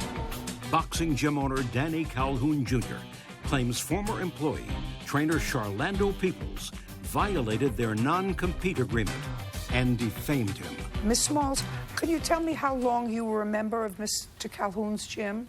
Since January of 2016. So a relatively short period of time. Correct. Before Mr. Peoples joined. Right. And can you tell me why you Mr. Peoples? I left because I felt that the amount of money that I was paying, the trainers that were coming in, like Mr. Calhoun said, they were short-staffed. I wanted to do personal training. There wasn't anybody there that I felt was able to do that with me, that I felt would help me reach my goals. So I reached out to Mr. Peoples to see if we could train. And when did you start to train with him? About the second week of June. Did you have a membership with Mr. Calhoun? Yes. What did you do with that membership?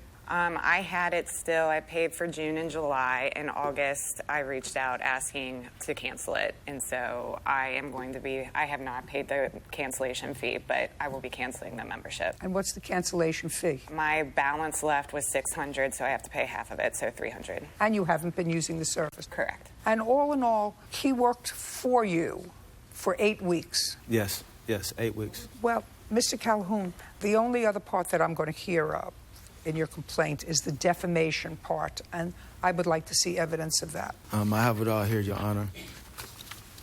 And other than your witness, you train one other person from his gym, is Yes. that correct? Okay. I have her letter right here. She wasn't able to come. No, I don't read letters. Okay.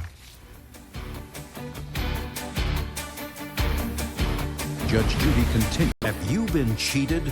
Go to judgejudy.com. Like us on Facebook and follow us on Twitter.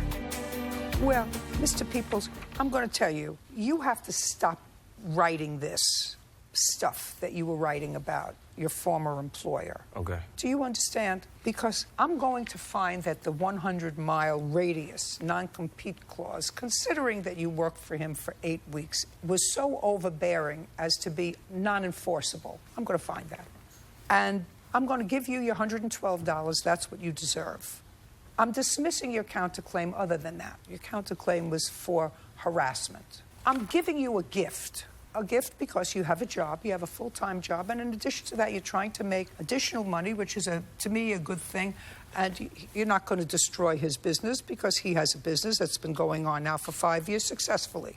He has people that like the way he trains. I assume that he will continue to move on. He has a facility, and I would assume that if you hired more people, it means your business is better. But I want you to stop writing about him. Okay. It's childish. Do you understand? Don't work off him. Work on your own reputation, Mr. Peoples. If you are a trainer that can attract somebody to come, I'm not intimidated by the way he trains. Good for you. You don't have to disparage anybody else. Yes, ma'am. Do you understand? Okay, that's it. Judgment on the counterclaim for $112, and the admonition is, sir, that the next time you write anything disparaging, Mr. Calhoun's going to come back to me. Okay. And then I'm not going to be so kind to you. Do you understand? Yes, ma'am. This case is over. Thank you. Parties are excused and they step out. Judge Judy continues in a moment. And on the next Judge Judy. Telling him how to respect women. 90% of my clientele is women. He didn't do that. His first interview with me was like... he was not teaching him the way he was supposed to be taught. You know, sexual harassment and this type of thing. Got this guy out here, you know, harassing clientele. I think the whole butt-touching thing was kind of a little out there. Yeah, he got too close. You touch a woman's butt, that's too close. You know, I'm not a touching type of guy. You know, it's just ridiculous.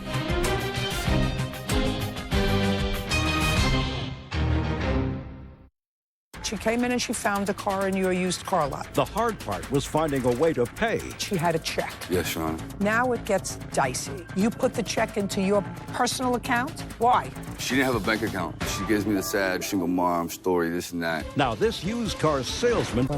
She committed fraud and grand larceny. No, I didn't. Judge Judy.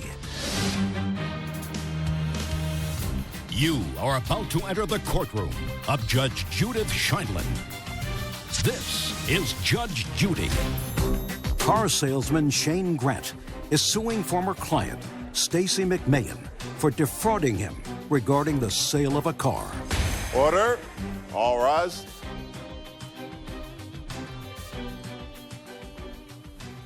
Yeah, that's case number 93 on the calendar in the matter of Grant versus McMahon. Parties have been sworn in. You may be seated, ma'am. Have a seat. Where do I begin with this case? Mr. Grant, you work for a used car lot? Yes, Your Honor. Before you sold her a car, did you know Miss McMahon? Before you sold... I don't know what this means. Before you sold her a car, did you know I had Miss met her McMahon? before, Your Honor. How? Through a mutual friend. How long before? A couple of days. And other than that first meeting through a mutual friend, you'd had no contact with her? Absolutely. So you had no idea who she was or her background?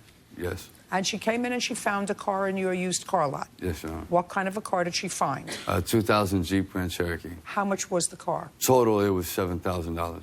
Did you negotiate a price with her? Yes, Your Honor. And what was the negotiated price? I was down $600 a month to pay off the remaining $7,000. She was going to put $2,500 down and then pay how much a month for how long? $600 a month, and I think the contract was for 9 months. Just a second. $600 a month for 9 months. Yeah. So for the year, the car was $7,000. It was going to cost her an additional $900. With the interest and the tax and licensing and stuff, yes. Okay. So far, is that correct? Correct. And according to you, Miss McMahon had some money in cash to give you. How much money did she have? It was actually about $426. $426. Yes, Your Honor. And she had a check. Yes, Your Honor. The check was made out to her. Yes, Your Honor. For how much? $2,000.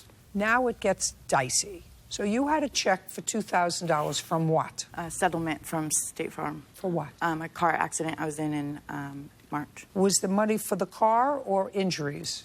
For injuries. And the check was for $2,000 even? Yes. Had you negotiated that settlement by yourself, or did you have a lawyer? It was by myself. And you settled with them for $2,000? Yes. They sent you a check? Yes. And you were going to use that check to help pay the down payment? Yes. So you had $426 plus the $2,000 check would have been enough for the down payment? I had $900 cash. Yes. I'd like to see it. It's on my phone. When I first flew here yesterday, my phone just stopped working. It's on my I don't phone. want to hear about bad phones, good phones. When you buy a used car, you have a receipt. Not on your phone, you have a receipt. Do you have the receipt, Mr. Grant? Yes, Your Honor. That's what I want to look at. You have a sales contract. That is the purchase order.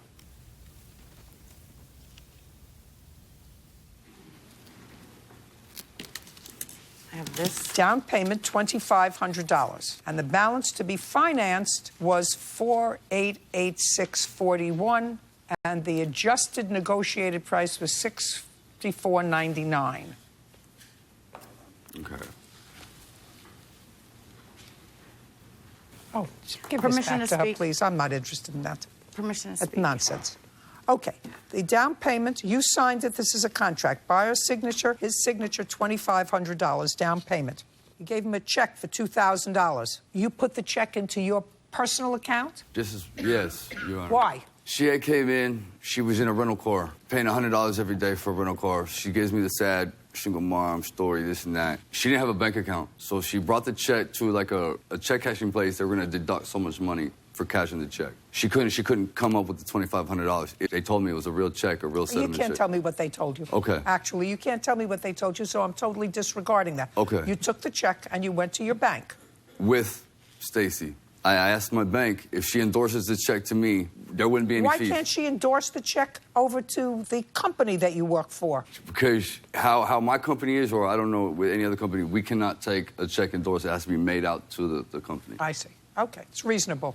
So you put the check in, and then what happened? I deposited the check on May 2nd. On May 3rd, I had withdrew $1,500 for the deposit. I had loose cash. I was going to leave the remaining balance in my account with the money I already had in my account. I pulled out $1,500, adjusted the price with the $2,000 with the cash that I had, and I signed the paperwork on the 3rd with Stacy, giving her the down payment, which in return goes back to my company. Take out the whole $2,000. The down payment here says $2,500. Technically, the check had not cleared yet. Even though my standings with the bank was available to me, it was still took a 5-day hold on the bank. So what'd you take out $1,500 for if it hadn't cleared? Because I wanted. And what do you mean you adjusted the price? What does that mean you adjusted the price? Not the price of the vehicle. I had cash outside of the bank. I took out the $1,500 and left the balance. You left the $500 in your account for her. No, I pulled the $1,500 out for Stacy. What was the other $500 doing? I already had that in my pocket.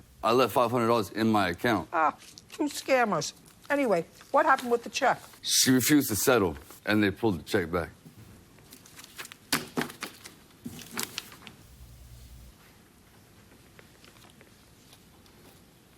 If I were to call Farmers Insurance, would they tell me that this check was paid? That it was paid? Paid! I don't know what they... talk, please? No, you're going to answer my question. I don't know what they would tell you. They told me when I cashed it, that means I settle. They say, when you cash this check, that means you agree to settle. I cashed it because I needed a car. I wanted to settle. I wanted the $2,000 to get a vehicle. Of course, they said to you, if you cash this check, that means you accept this settlement. Yeah. So what he says you did was you gave him the check, which looks like a perfectly valid check, that he was cashing at his bank. And then you said to them, I'm not settling with you. Nope, I did not. I would not do that, and I did not do that. Okay, we'll get a number for Farmers Insurance and find out. We'll recall this case. Thank you. Parties are excused. This case will be recalled. Judge Judy continues in a moment. If it will be clear to the local police department that she can be prepared to return the car. Are you prepared to return the car? And later today, I heard pounding on the door sound like someone was kicking in her door, and I had no idea what was going on. So my wife runs downstairs. In the meantime, I'm getting dressed. Just a second. You hear pounding at the door, you had no idea what was going on, and your wife went down to answer the door? Yes. You're my kind of guy.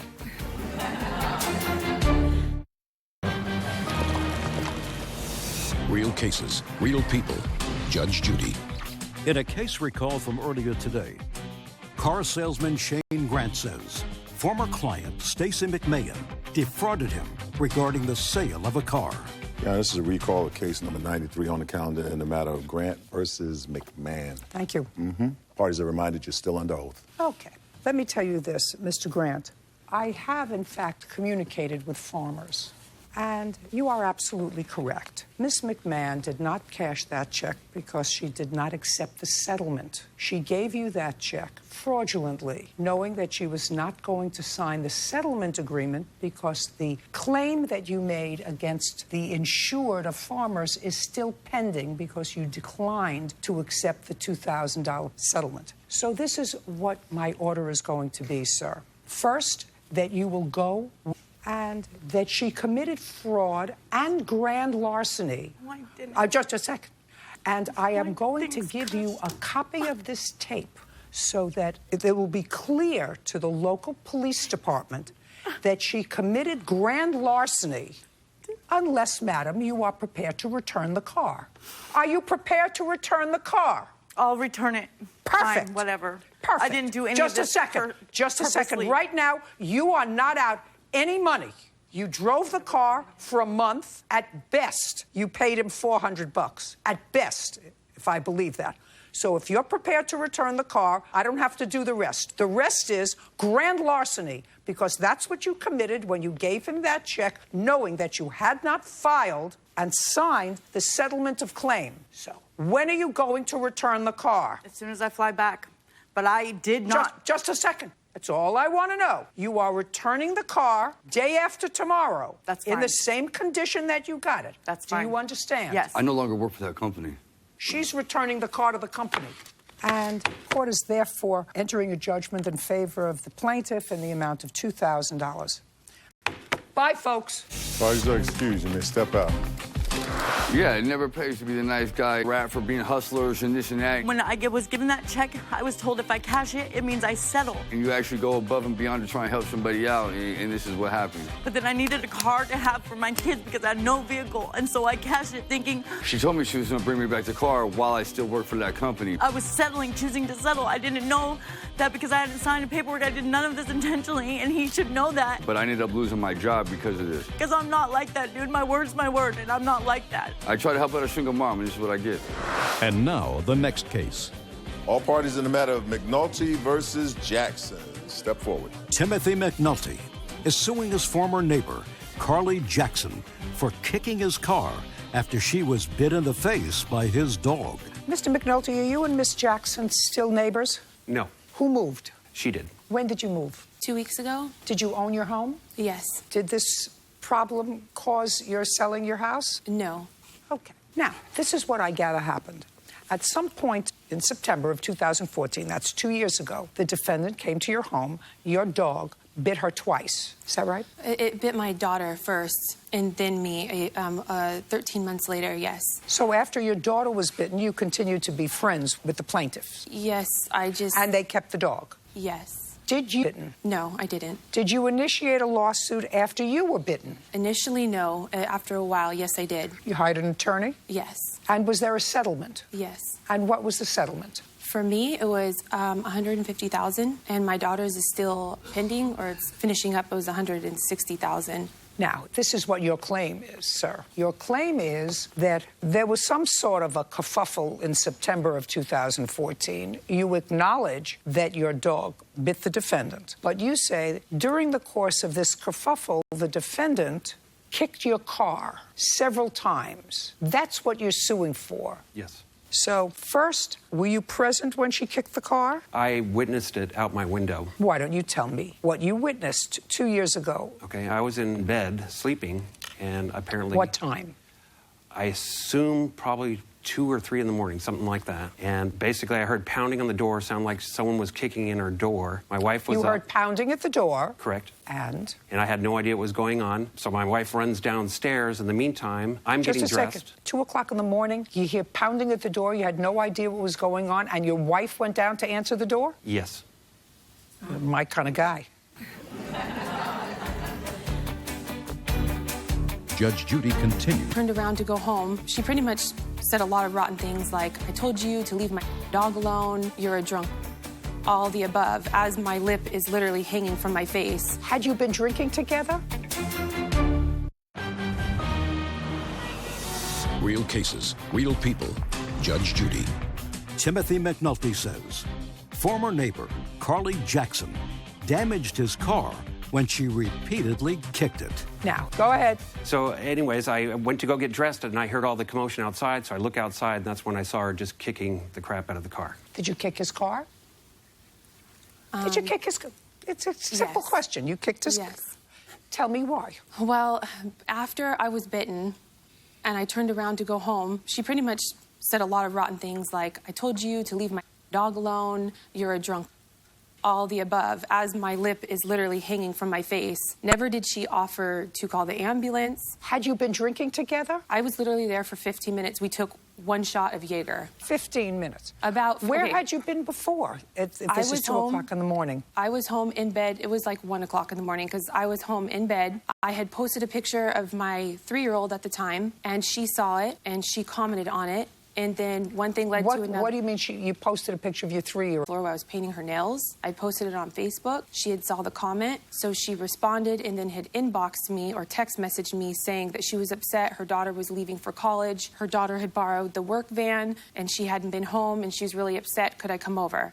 And I said, sure. I armed my home alarm. I walked down there, and then right when I had walked down there, she had told me, never mind, my daughter just contacted me. She's on her way home. Everything's okay. Would you like to have a drink? And I said, sure. We took 1 shot, and then her 3 dogs were present in the garage with me. She took the 2 dogs inside for some weird reason, but left Jake with me, which I thought was odd because it just had bit my daughter previously. And when she had come out, Jake was kind of like following me like a normal dog would, so I'd bend over and pet it, you know, being politically correct. And then I'd kind of move over and follow me again. And then after about the 3rd time, I had knelt down to pet the dog, and I looked up to talk to her, looked back down, and before I knew it, it had bit my face, but it didn't feel like anything bad. It felt like a scratch. Okay, so when you walked out, you kicked the car? Yes.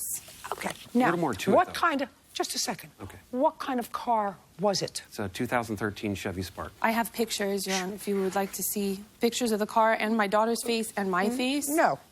You got a settlement for yourself for $150,000 responsible, and you have a settlement pending for $160,000 for your daughter. So I would assume that either they accepted responsibility or they didn't, and the insurance company decided that they were responsible. They were culpable. I believe that you were injured. Otherwise, you would not have received a settlement. I would, however, like to see pictures of the car. Sure. I have those. I'd like to see it.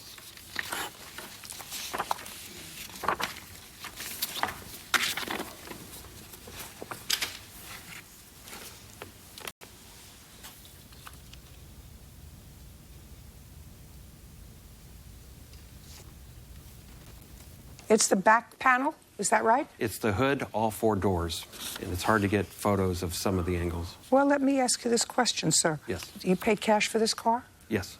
Well, no, I'm sorry. No, it was financed, but... It was financed. Then it had full coverage on it. You had a deductible. Correct. And how much was your deductible? I didn't file with the insurance company because of this claim, and they advised me to wait till after the claim was over. Oh, well, you have a deductible, so I don't care what they advised you. My deductible is $1,000. What? Show me. I don't have that. I have the police report where he had said that he was going to turn it in to... All right, listen. He has full coverage because he has to have it because the car is financed. And all he has to show me is that he has a $1,000 deductible, not a $500. You're suing her for almost $4,000. She's not going to pay you $4,000. She's going to pay you what your deductible is. Well, that's we made an original agreement to... They take care of theirs, we take care of ours, but they broke that agreement and then sued the insurance company. She's going to pay the deductible. Okay. I just have to know what the deductible is. It's $1,000. I don't have that with me. You'll get it. Okay. That's what we have fax machines for. Case will be recalled. That's it. Insurance company will tell me what in 2013 your deductible is. Parties are excused. This case will be recalled. Judge Judy continues in a moment. Want justice? Go to judgejudy.com. Like us on Facebook and follow us on Twitter. That's a recall of case number 111 in the matter of McNulty versus Jackson. Parties are reminded you're still under oath. Okay, Mr. McNulty, do you have the information Yes. that I need? I'd like to see it, please.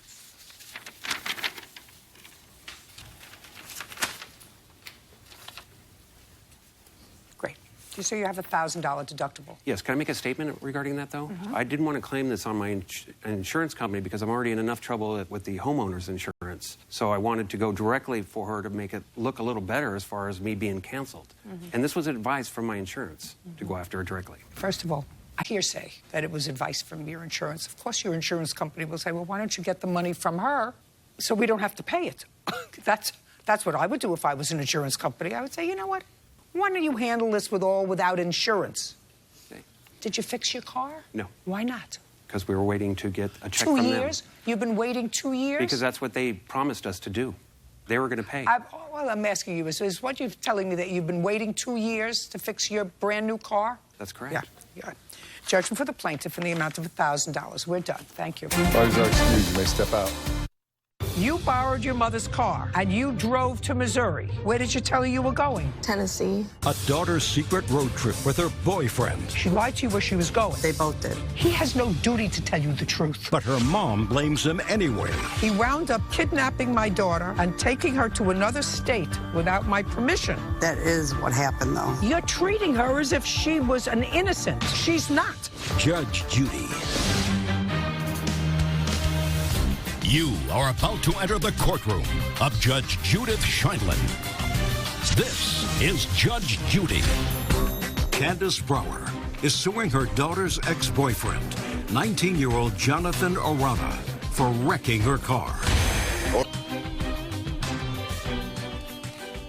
Yeah, this is case number 130 on the calendar in the matter of Brower versus Arana. Thank you. You're welcome, Judge. Parties have been sworn in. You may be seated. Ma'am, have a seat, please. No, she's going to go stand next to her mother. Thank you, Bird. No problem.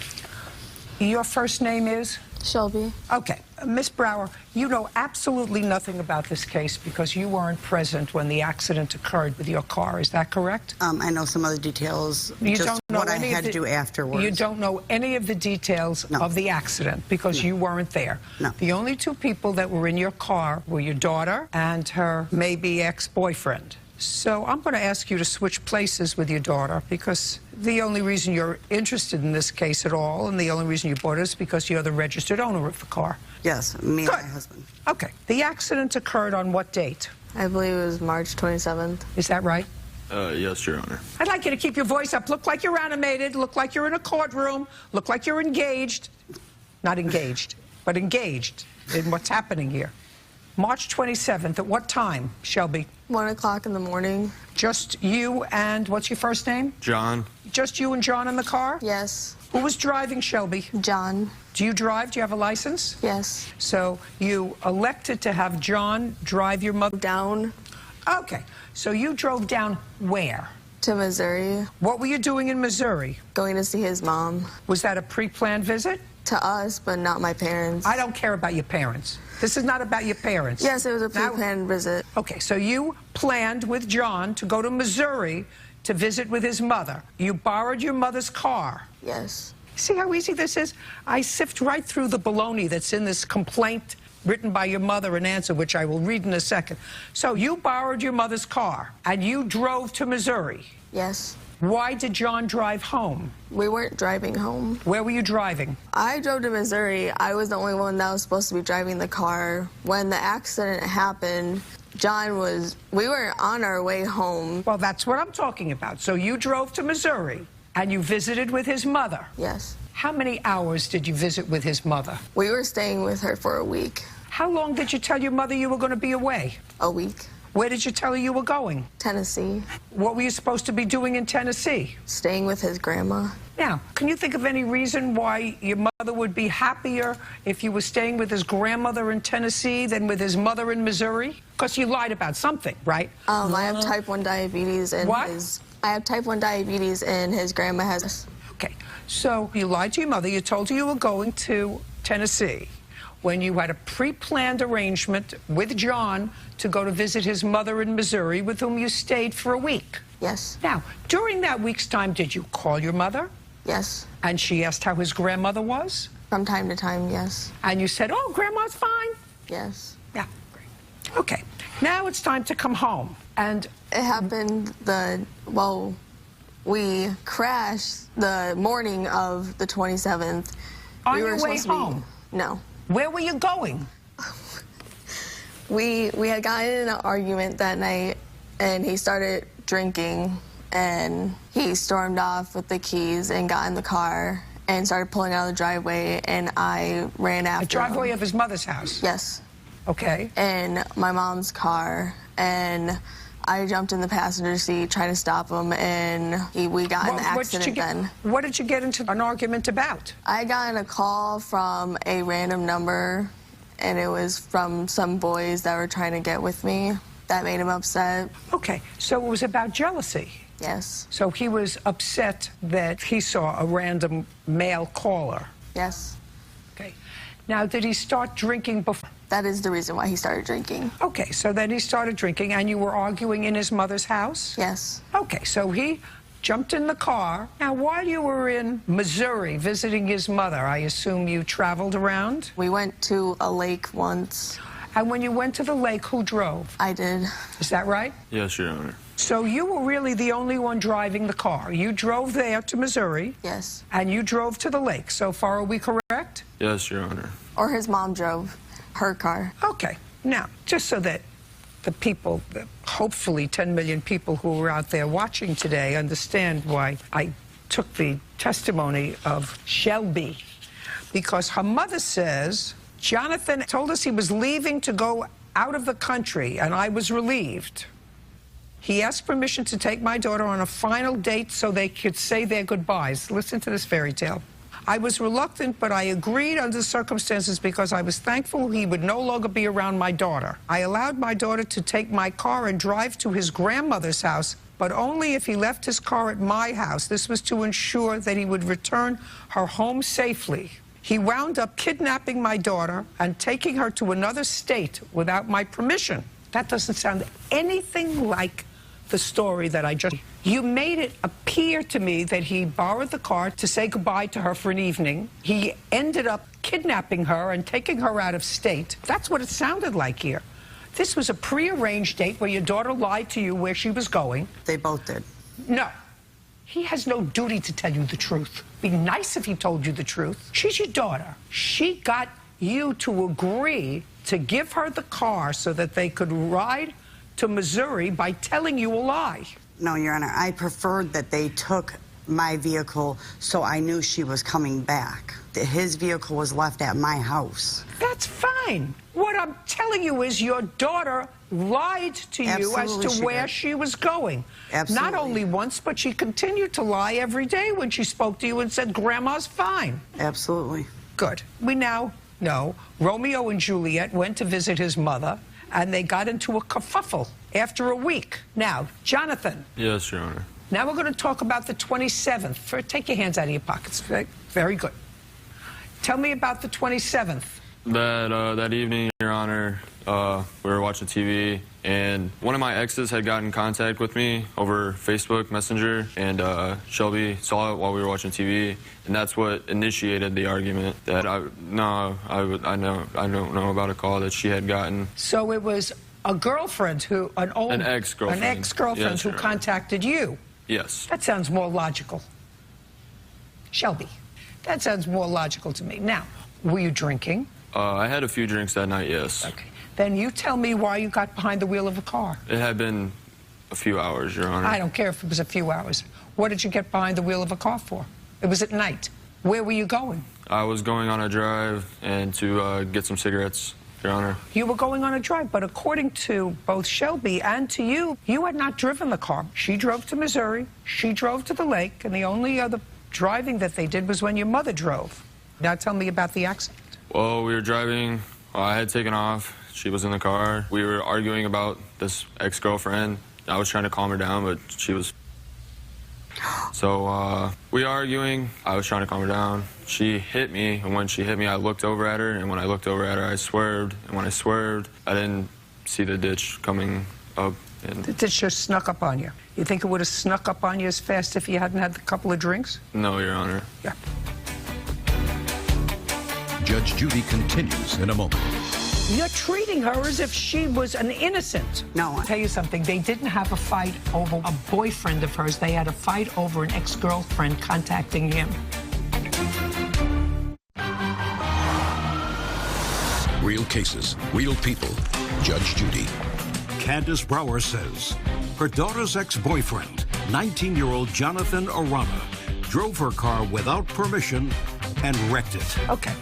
What kind of car were you driving, Shelby? A 2005 Pontiac G6. Do you have the police report? No. Why not? Because he said that the police said they would not come and do a report. So I called the state How did troopers. you get the car home? My husband had to drive to Missouri, run a trailer, and pull the car back. And then what did you do with the car? The car is sitting in our driveway wrecked. I'd like to see photos of it.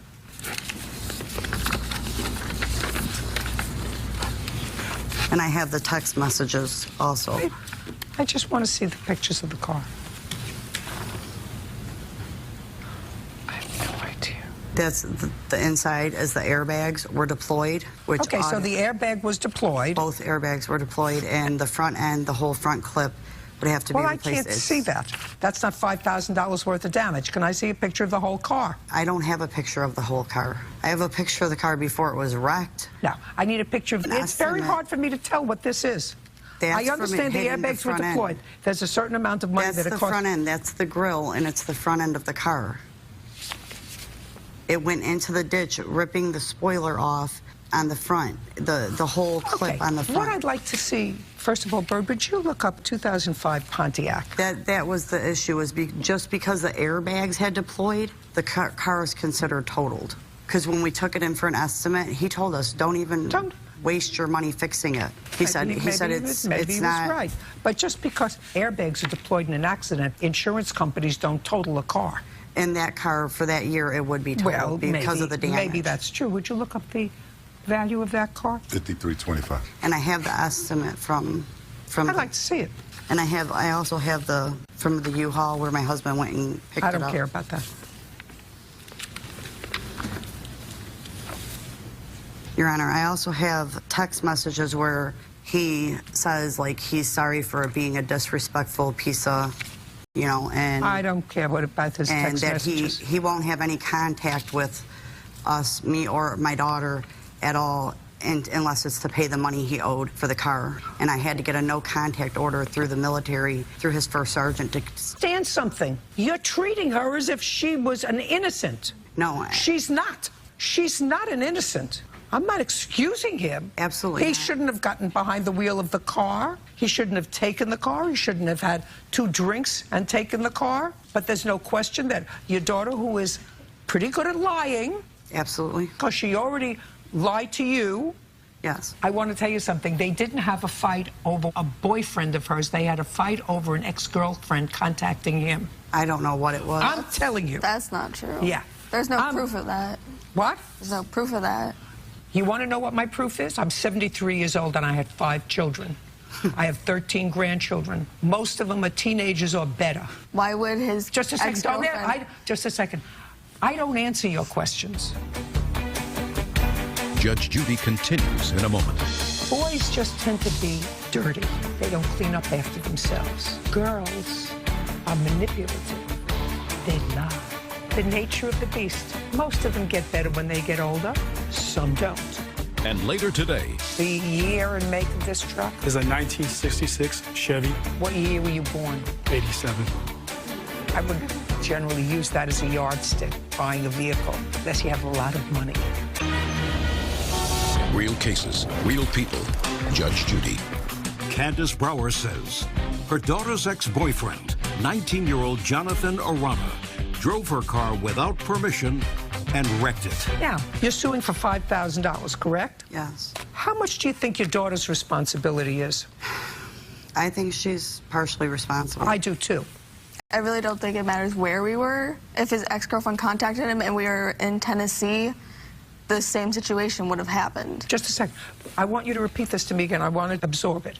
It wouldn't have made any difference if his ex-girlfriend contacted him if you were in Tennessee or Missouri. Is that what you just said to me? Not saying that that's what happened. Just saying that's what you believe. If that's what happened, if it happened in Tennessee or Missouri. I got it. It was a nightmare when they got back. Just a second. I got it. But I want you to know that teenage girls, like her age, boys just tend to be dirty. Mm-hmm. They don't clean up after themselves. Girls are manipulative. They lie. The nature of the beast. Most of them get better when they get older. Some don't. In any event, I absolutely agree with you that she is partially responsible. But a partial responsibility in the amount of $4,000. We're done here. Thank you. All these are excused. You may step out. It was a nightmare. Her daughter lied to her about it. It's not my responsibility to tell her the truth. Every teenager lies. Stay away from younger women. Every teenager doesn't lie, just the ones that choose to. Don't drink and drive. Maybe me and my family can move past this and stop holding it over my head. And now, the next case. All parties in the matter of Ulibarri versus Harney. Step forward. Chris Ulibarri is suing his former schoolmate, 25-year-old Mike Harney, for substandard bodywork on his truck. Mr. Ulibarri, the defendant was a friend of yours, and you needed some work done on a truck. What kind of work did you need done on it? I needed body work done to it. I also needed a bunch of miscellaneous things like the bed done to it as well. I needed a welded hitch. I needed a stereo system. How much did you pay for the truck? I actually ended up trading it straight across for a 2004 Volvo S60. And the year and make of this truck? Is a 1966 Chevy C10 short wide bed. It's a V8. 1966, did you say? Yes, ma'am. What year were you born? 87. I would generally use that as a yardstick, buying a vehicle, unless you have a lot of money. Had to have. It needed a lot of work done, and your friend knows how to do that work. So you agreed to trade him a motorcycle and a gun in exchange for doing the work on the car. Your claim is that you turned over the motorcycle to him and the title, I assume. No, ma'am. So you gave him a motorcycle with no title. Yes, ma'am. Where is the motorcycle? It was broke down. I sold it. To whom? I gave it away to a friend to fix. His name's Joe. What about the gun? The gun I got, and I gave it to my father as a gift. What kind of gun was it? It was a .22. That's incorrect, ma'am. What was it? It was a Winchester 30-30. It was 1959. It was my father's gun. Anything before 64 is a collector's item. Now, all you have to do is show me the pictures of the truck when you gave it to him and when you got it back from him. Because what your claim is that you had to give it to somebody else to finish the job. You want your Winchester rifle back, so right which here I you have, may have to get from your father. Which you may have to get from your father. Yes, ma'am. Do you understand what I'm saying to you? Yep. Before, and these are Good. after pictures as well. After. Yes, sir. Before. After. Oh, so somebody had painted this, it looks like, with bathroom. Is this the way you returned the car to him? Yes, the body work, the multiple colors on there, that's all Bondo that was repairing the damage on the truck. It looked better before. It looked worse. Not to me.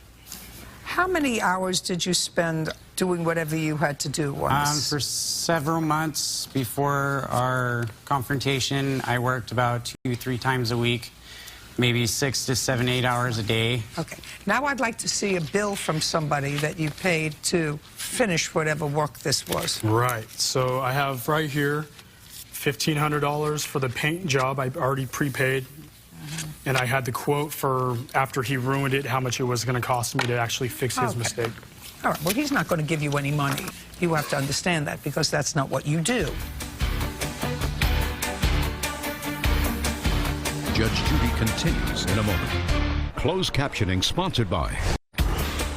Are you the victim of a scam? Go to judgejudy.com.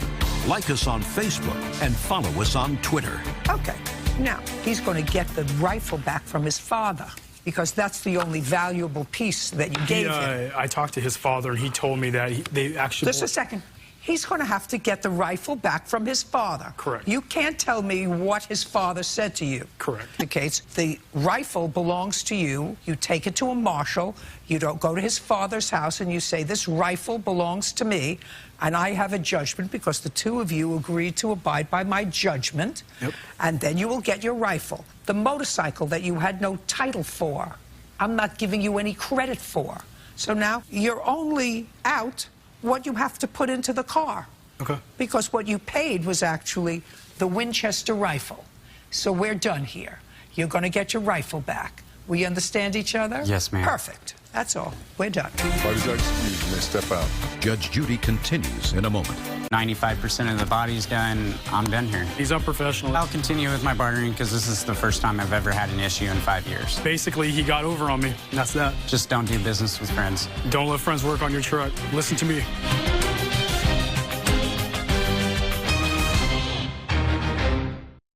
I assume that this is what the two of you fought over.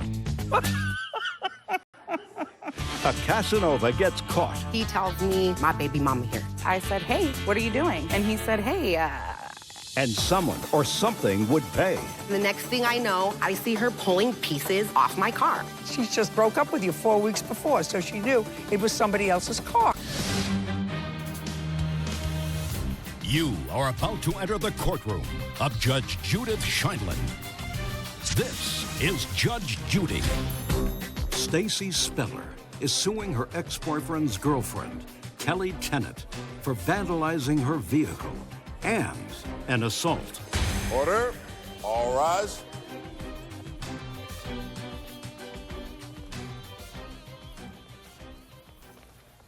It's case number 186, Your Honor, in the matter of Speller versus Tennant. Parties have been sworn in. You may be seated. Sir, have a seat. I assume that this is the prize. Or lack thereof. I assume that this is the prize. I assume that this is what the two of you fought over.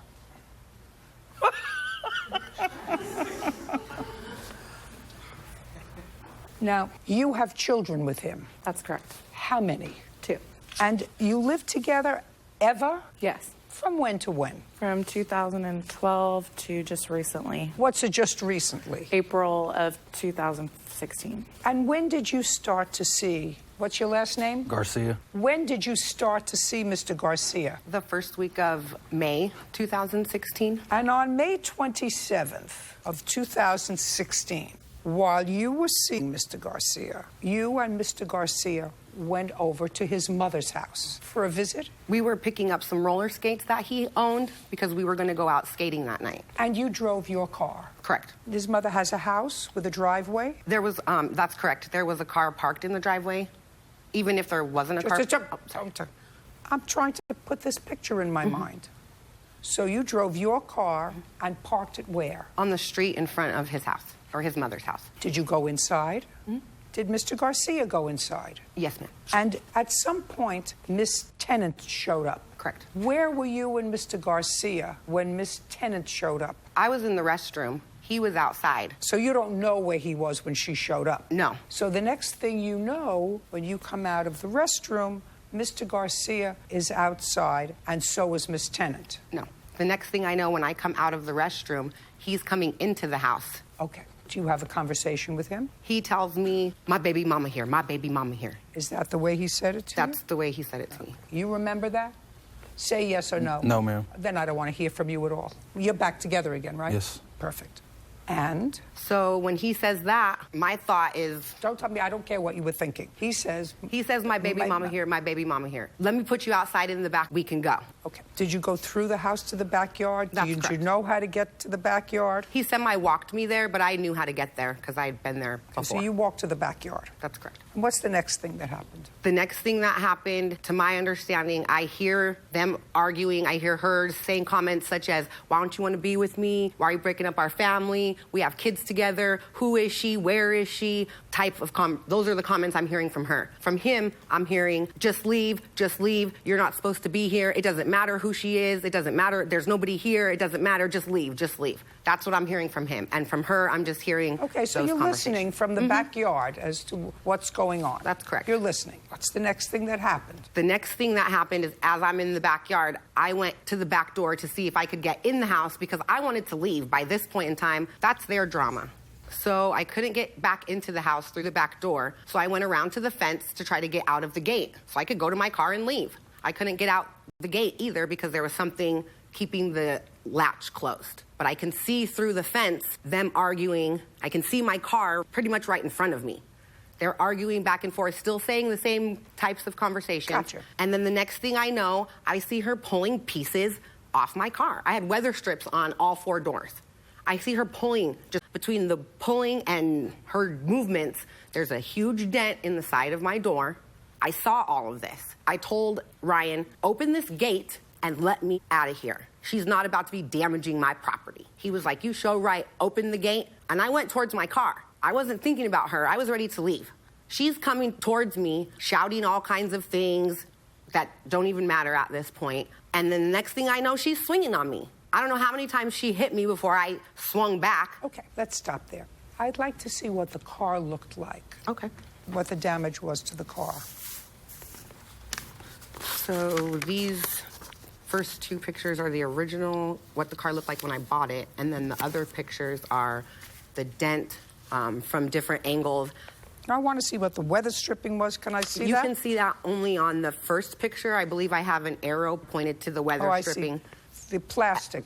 Harder plastic. So there had to have been some force used to pull them off. Okay.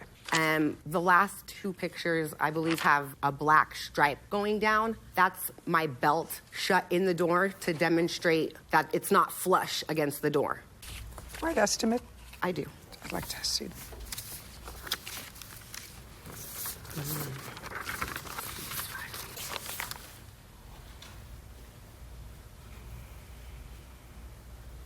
Did your insurance cover part of this? My insurance covered none of it. I did not file a claim with the insurance. Okay.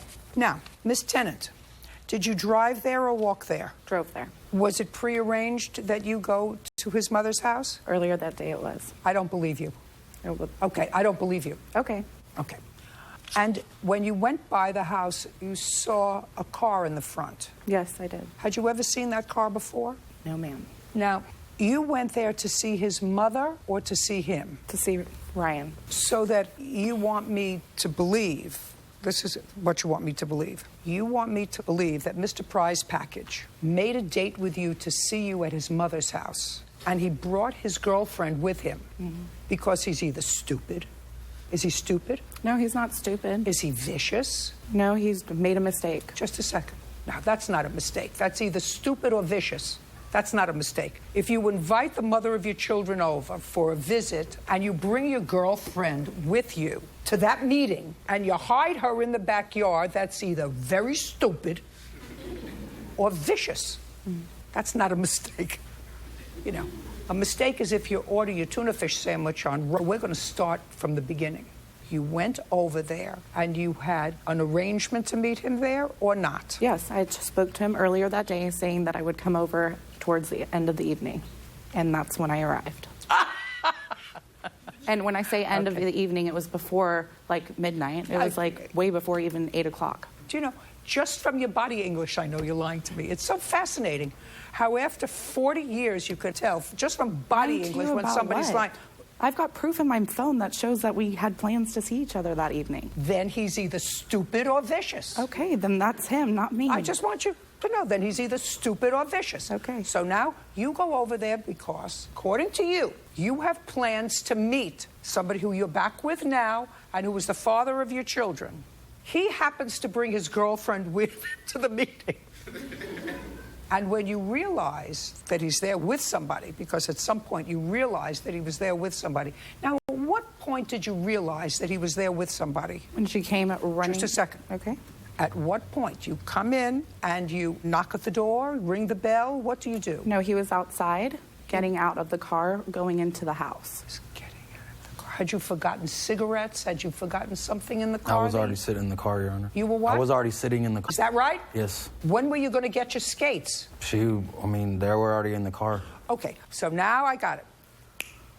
You were going roller skating. You had already picked up the roller skates and went back to the car with your girlfriend, and then she had to use the restroom, so you waited in the car. Yes. In the passenger seat? In the driver's seat. So you were driving her car? Yes. Okay, and she, of course, knows that it's not your car because she just broke up with you 4 weeks before, so she knew it was somebody else's car.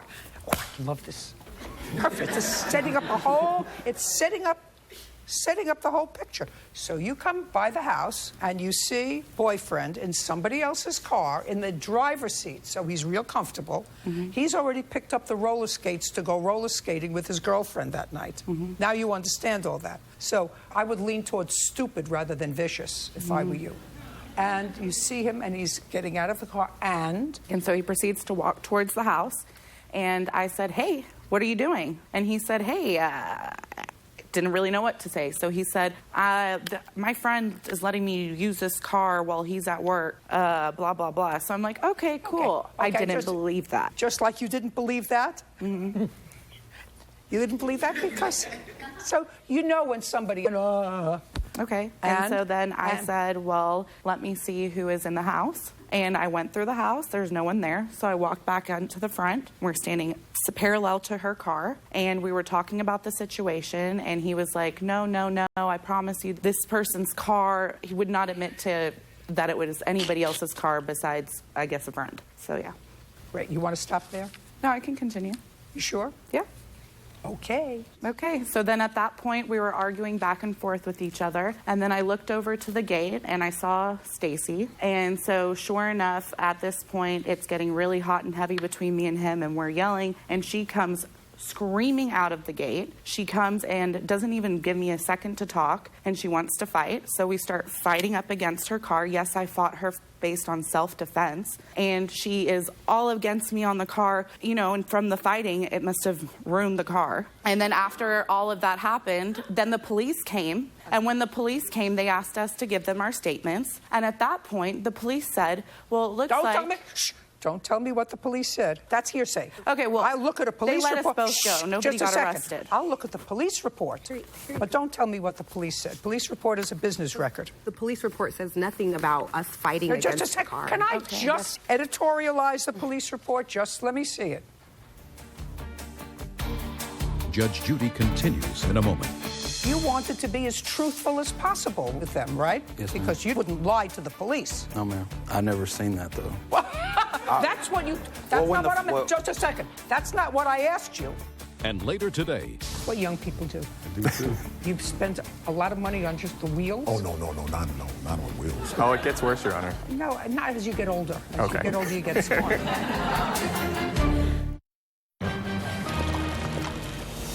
Real cases, real people. Judge Judy. Stacy Speller says her ex-boyfriend's girlfriend, Kelly Tennant, vandalized her car and assaulted her during a confrontation. Stand up. I have a few questions for you. You're Garcia, right? Ryan Garcia? Yes, ma'am. Yeah, you're the prize. Okay. Now, you ultimately spoke to the police. Yes. And you spoke to the police just a couple of days after this event took place. A day after, yes. When your mind is clear. Yeah. Now, we know that, between stupid and vicious, I'm leaning towards the former. Mm-hmm. But even stupid people don't lie to the police, especially if they're not being accused of anything, right? The police weren't accusing you of anything. No.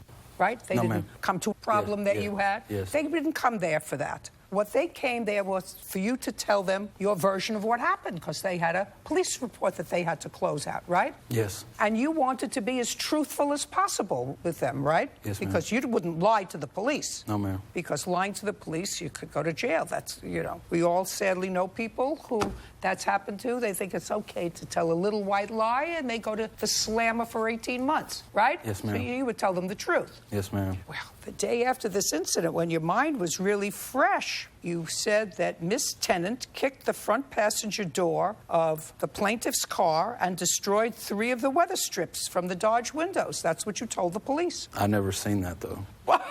That's what you... That's not what I'm... Just a second. That's not what I asked you. I said that's what you told the police. Yes, ma'am. Sit. So, Miss Tennant, so not only don't I believe you, which was good instinctively, but I wasn't sure until I read it, because he was going to get up there and tell me a whole other story. Oh, and he was going to... No, he was going to tell me a whole other story. Otherwise, why would you bring him? If he was going to tell me the truth if I questioned him, you're not stupid. If he was going to tell me the truth as to what he told the police the day after, why would you bring him to court? That would make you just as dumb. The next question, she's suing you for, which is a little over $1,000, and she's suing you for assault. She's suing you for assault. Okay, she so says you if get... she's I'm gonna- speaking. Judge Judy continues in a moment. And later today, So you were storing them, and... I could no longer afford to pay the storage fees for all of the various parts, so I started liquidating various components of the inventory that I had left. And his wheels were sold. So you sold them twice. real cases, real people. Judge Judy. Stacy Speller says her ex-boyfriend's girlfriend, Kelly Tennant, vandalized her car and assaulted her during a confrontation. Now, anybody who starts to ream out on a car, pulling a car apart and kicking it, there is no question in my mind that you went after her first. Judgment for the plaintiff in the amount that you're requesting, $2,000. We're done. Parties are excused. You may step out. She's lying about everything. She's the reason she wants the restitution is so that she can go and pay back the loan. She's right. There was a loan taken out to get him out of jail because he cried like a little... That she used to get her precious prize out. Get me out of jail. I have no... But it's okay. She's broke. She's got her $2,000. Not because I'm broke. Not because I want this or want that. Well, broke is... Because he lied. This happened because he's a liar. And now, the next case. All parties in the matter, Spencer versus Kornfeld. Step forward. 23-year-old Blake Spencer is suing William Kornfeld for the return of money he paid for rims he never received. Mr. Spencer, what do you do for a living? I'm an engineer. What kind of car do you drive? Kia Optima, 2012. And the rims alone that you purchased from the defendant, you purchased them online from him? Yes, I did. On a forum specifically for our car. And you spent $1,000 for that? Yes, I did. And they were used rims? Yes, they were from his car originally. Is that right? Yes, ma'am. What kind of business are you in? Automotive retail, online. What kind of business are you in now?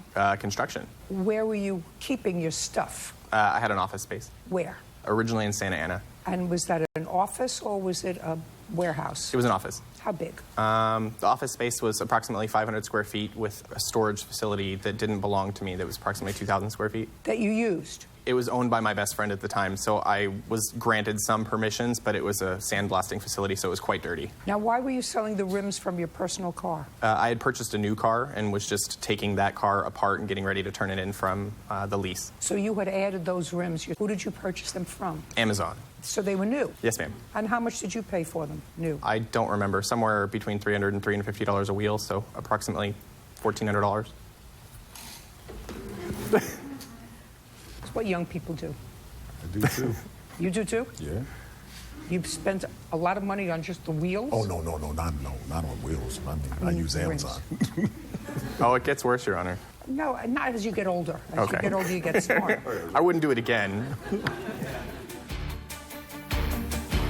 Judge Judy continues in a moment. Are you the victim of a scam? Go to judgejudy.com. Like us on Facebook and follow us on Twitter. Okay, so you bought the rims, but they had to be, I don't know, polished, or they had to be re-chromed or whatever, and you said that you would do that for him. Correct. So he left them with you, and he left them with you for a long time. Yes, ma'am. How long? over a year. And where were they for the year? Sitting in the corner of my front storage area right next to my packing and shipping table. Was that in the office? Yes. In Santa Ana? So where are his rims? They're gone now. They endured 2 separate moves, one from our office in Santa Ana to our office in Laguna Hills. And then once our landlords stopped paying the rent on the facility I was in there, a lot of things were locked into that unit when we were locked out. Storage facility. But not his rims? No, his rims moved into a private storage facility. Who owns that private storage facility? At the time, it was Smart Stop Self-Storage. Did you own it? Well, I was renting the space from them for a monthly so cost. that it moved into the storage space. Correct. And then what happened? I had to pay to store them. And? So once the business closed, I could no longer afford to pay the storage fees for all of the various parts, so I started liquidating various components of the inventory that I had left, and his wheels were sold. So you sold them twice? Correct. Great. How much did you pay for the wheels? $1,000. Judgment for the plaintiff. We're done. You may step out. She is now at a dead stop talking to an old high school chum. Stuck in a parking lot behind a rude driver. Why were you doing that? I didn't talk more than 5 minutes. 5 minutes is too long. That's being disrespectful. Then they took their rage onto the road. Not once, twice, but 3 times, she maneuvers in front of me and cuts me off. And what do you do, Mr. Fisher? I jump out of the car. Now we have a problem. Judge Judy. You are about to enter the courtroom of Judge Judith Scheindlin. This is Judge Judy. 20-year-old Fallon Alanis and her sister, Sophia Alanis, are suing Chad Fisher for car repair cost. Order. All rise.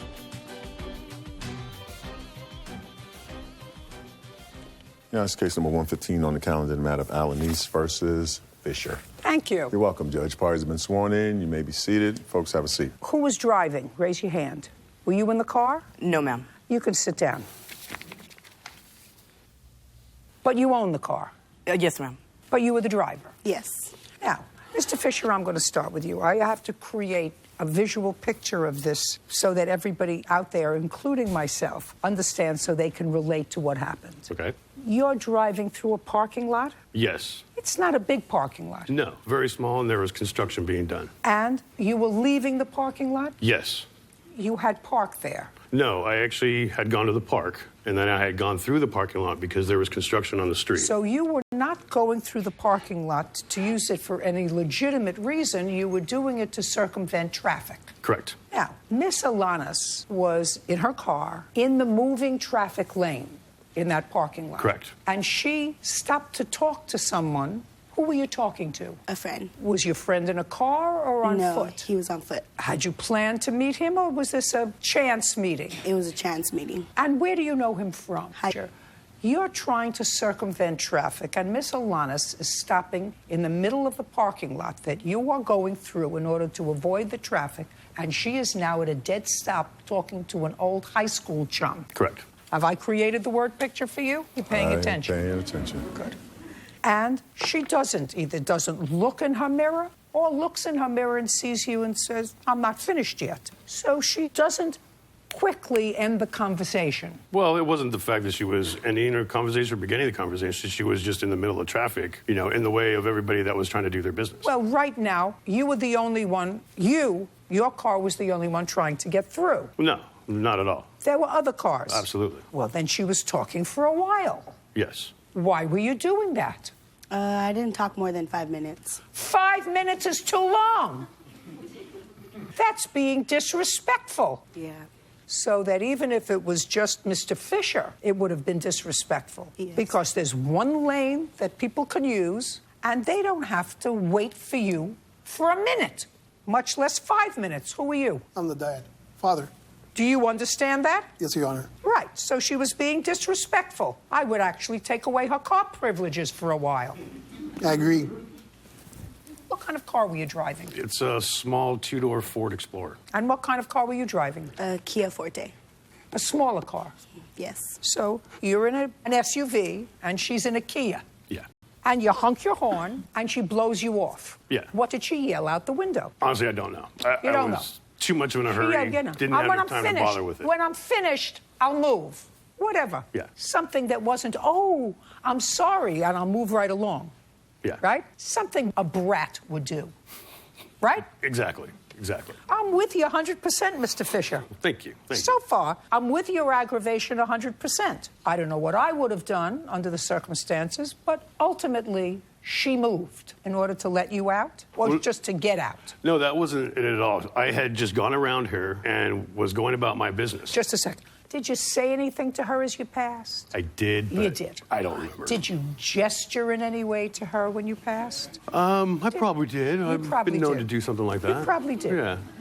So you gestured to her and went on your way. Yeah. What happened next? Next thing I know, I see this car hauling rear all the way up about 1.5 miles to me to the light where I was turned left. And not once, twice, but 3 times, she maneuvers in front of me and cuts me off. So at this point, your car is a weapon and you're endangering my dog. So what you're saying is she came out of the parking lot and she was following you, but while she was following you, she'd pull up in front of you and do what? She would get in front of me, and then I would get around, and then she would maneuver again and get in front of me. You, and you would get... I would move around. Okay, so that you were playing a stupid game with her. Yes, go-karts. You were playing a stupid game with her. Yes, exactly. And then what happened? Then at that point, I'm tired of this action. She's threatening me. She's threatening my dog. So I get out of the car. That's ridiculous. Now, right now, you're both acting like idiots. Well, yeah, absolutely. Just a second. Right now, how old are you? I'm 20 years old. I have a 20-year-old idiot, and how old are you? 43. And you're a 43-year-old idiot. Yes. How is he related to you? He's my husband. So he's your 43-year-old idiot. Oh. So now you got tired playing chickie with a 20-year-old. Yes. And what do you do, Mr. Fisher? I jump out of the car. Now we have a problem, Mr. Fisher. First, you pulled up in front of her. Yes. Blocked her from Blocked moving. her. Yes, so she absolutely. couldn't move. And you got out of your car. And what did you do? I reached into the car and tried to grab her keys to shut her car off. So what you did was, in effect, lawful movement when you blocked her. I would prefer a citizen's arrest. No. I know what you would prefer. You would prefer that I were Peter Pan. Oh, man. First, you kidnapped her. Okay. By blocking her and not letting her move. Then you committed an act of forcible theft by trying to take the keys to her car. That's a robbery. And then what did you do, Mr. Fisher? Well, I couldn't get the keys, so I just started yelling and screaming at her and pounding on her window. And then when you were pounding on the window, what happened to the window? Well, I don't know exactly now. I never What saw happened to the window? He broke my window. Which window? With my bare right. hands, though? I mean... Which window? My right passenger side window. Is that the side where he was reaching in to try to get the keys? Yes. So he didn't come to the driver's side, he went to the passenger side that was open. Yes. And he broke that window. He shattered it like a dent into the window. It didn't break fully, but it will. Okay. So we have kidnapping, we have forcible robbery, and we have vandalism. Then I assume she was trying to put the window up on the passenger side window where you were reaching in. I'm sure that's what happened. I had so much adrenaline. I mean, it happened so fast. I was, you know... That's what happens with stupid men and their testosterone. See?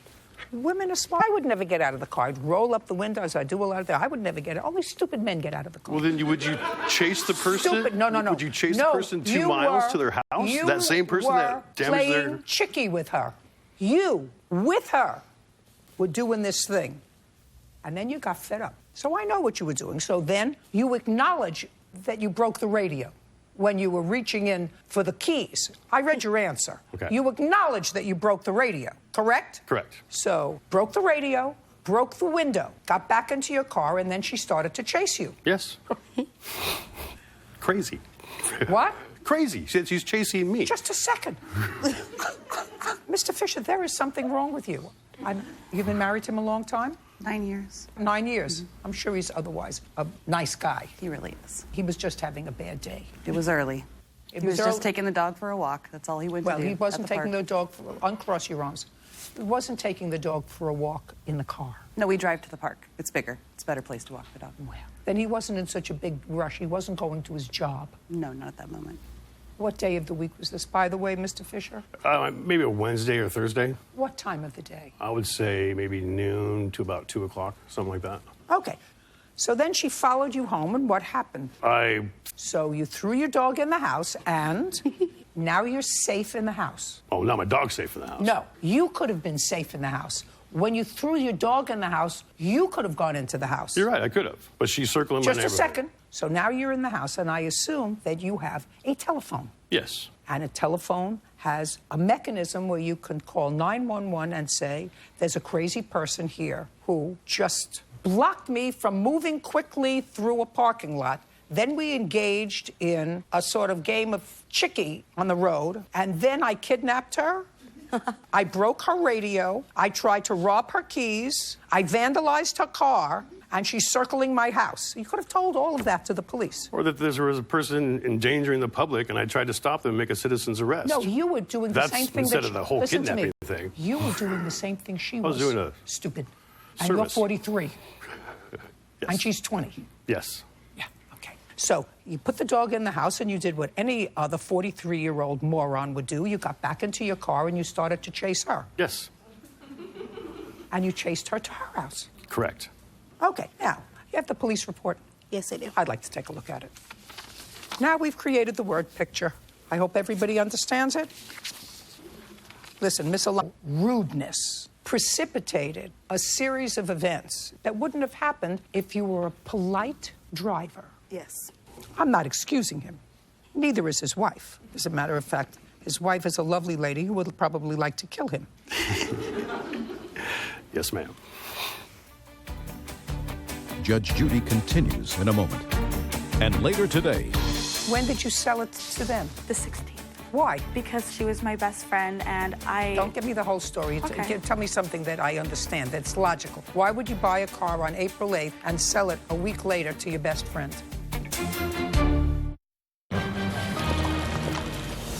Real cases, real people. Judge Judy. Fallon Alonis says fellow motorist Chad Fisher damaged her sister's car when he attacked her on the road. Chad is countersuing for harassment. Now, were you arrested, Mr. Fisher? Negative, because the father came back to not a because. All right. Not a because. I would have arrested you. If I were a police officer, I would have arrested you. Okay, now I'd like to see the damage to the window, and I'd like to see the damage to the radio, and the estimates to have both fixed. Here you go. The door that when he slammed open his door, he dented my door. Yeah, because I thought there was a dent and a glass that was broken. I've never seen any of the stuff that's been broken either. I've never had an opportunity to look at it, see if I could get my own estimates. Well, she has 3 estimates. They vary. But one of the things, in addition to the estimates, she is suing you for punitive damages based upon harassment. I harassed them. No, you kidnapped her. You attempted to rob her forcibly. While in the process of doing that, you broke her property, which is vandalism. You committed, actually, 3 crimes. I was putting a stop to her using her car as a weapon. Okay, great. Judgment for the plaintiff in the amount of $2,500. We're done here. Parties are excused. You may step out. I mean, it's horrible. You got my dog in the car and she's doing all this. I mean, what's her to stop her from doing somebody else? He clearly was out of his mind. I was scared for my life. For some kid or somebody that she's just bullying around. I'm not going to let her bully me around. It ain't going to happen. Yeah, she's right. I should have probably pulled to the side or said, I'm sorry. I think she's just crazy. I was putting a stop to her. I wasn't kidnapping her or nothing like that or trying to rob her. She's dangerous, so. But at the end of the day, no matter what I did, I don't think anything in the right mind was right for him to come and swing at my car. I'm going to be who I am. That's it. That's all I am. There's just a lot of crazy people, and I hope, I mean, he said he's not going to change his ways, but I hope he does, because... All parties in the matter of King versus Romero Funes. Step forward. 20-year-old Danielle King is suing her former friend, Flor Funes, and Flor's ex-boyfriend, Nelson Romero, for unpaid car payments, slander, and harassment. Miss King, they were friends of yours, is that right? Yes, Your Honor. Did you buy a new car? Yes, I did actually buy a car. When? I bought the car on April 8th, 2016. You had an old car? Yes, I do. I still currently have it. When you purchased a new car in 2016 in April, what kind of a car did you purchase? A 2005 white Honda Civic. What kind of car did you sell them? The 2005 white Honda Civic. The car that I currently have is my 2003 Toyota Echo. And you purchased the car that you sold them on April 8th? Yes, ma'am. Of this year? Yes, ma'am. When did you sell it to them? On the 16th. On April 16th? Yes. Why? Because she was my best friend, and I... Don't give me the whole story. Okay. Tell me something that I understand, that's logical. Why would you buy a car on April 8th and sell it a week later to your best friend? Because I didn't really like the car. I'm used to driving my stick shift. The automatic wasn't really going for me. Well, didn't you do a test drive with it? Yes, I did. First I liked it, but realized I'm more better with my stick shift. I really like that. Morris. Did you see an ad for it? Yes, actually on OfferUp. However, the ad is now gone. And you still have the title to that car? All the paperwork that was in the car had actually been thrown away by the that's a big problem. That's a big problem for you. Judge Judy continues in a moment. You claim you sold it to them. They say, yeah, we were friends. I borrowed the car. I was using it. The car certainly wasn't in her name. I do, however, have a witness. I don't care. You control the fate of that car. Real cases, real people. Judge Judy. Danielle King says former friend Flor Funes and Flor's ex-boyfriend Nelson Romero owe for car payments. How much did you pay Mr. Morris for the car? I paid him the amount of $2,500. And when did you buy the other car? The 2003? I actually won that car a few years ago. I won it 2 years ago at a Quality Nissan. And how much did you sell the 2005 car, allegedly, to the defendants? We agreed for $3,000. So you bought it for $2,500, you had it for 4 days, and you sold it for $500 more? Yes, ma'am. To your friends? Yes, Your Honor. Interesting. You paid for the car. Did you pay for it, the $2,500 in check or cash? I paid it in cash, and I have the bill of sale. I'd like to see a bill of sale. Is it notarized? It was not notarized. I'm not interested in it. Fine. You bought it in 2008. Did you ever register it in your own name? No, Your Honor. No. So the car is not registered in your name, and it's still registered in the name of Morris. Yes, Your Honor. Great. I love it so far.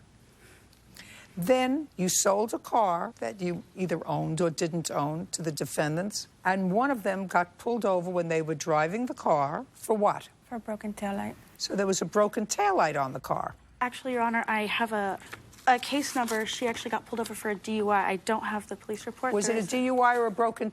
Well, if it was a broken tail that turned into a DUI, is that what happened? Yes. Ah, and the car was impounded. Yes, Your Honor. And nobody could get it out.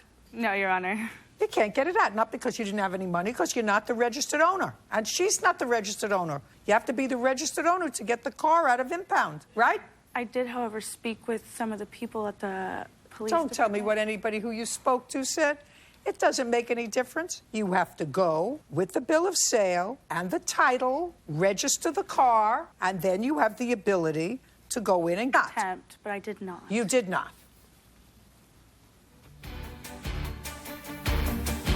Judge Judy continues in a moment. Want justice? Go to judgejudy.com. Like us on Facebook and follow us on Twitter. Yeah. Either one of you give her any money for the car? No. No money. Did you give her any money? No. No. I never signed no contract and it's in California. Just a second. You were just using the car. I borrowed the car. You borrowed the car. You have a bill of sale with them? No, I do not. Miss King, I can't help you. You have two people, neither of whom own a car, neither of whom can get the car out of impound unless you take affirmative action. Your affirmative action is you have to go take your alleged bill of sale, which you were smart enough to get from the person allegedly that you bought the car from. So you were smart enough to do that. You claim you sold it to them. They say, yeah, we were friends. I borrowed the car. I was using it. This car certainly wasn't in her name. I do, however, have a witness. I don't care. You control the fate of that car. Yes, Your Honor. The fate of that car was, as soon as you found out that she was pulled over, which she notified you because I read the papers, you go to DMV, you put the car in your name so that you can get it out, and then if it was a sale, it's a sale. Meanwhile, only Mr. Morris can get the car out. Everything was in the car that got throughout. Your Honor, I, however, do have text messages of her harassing me. This is not just a We're done.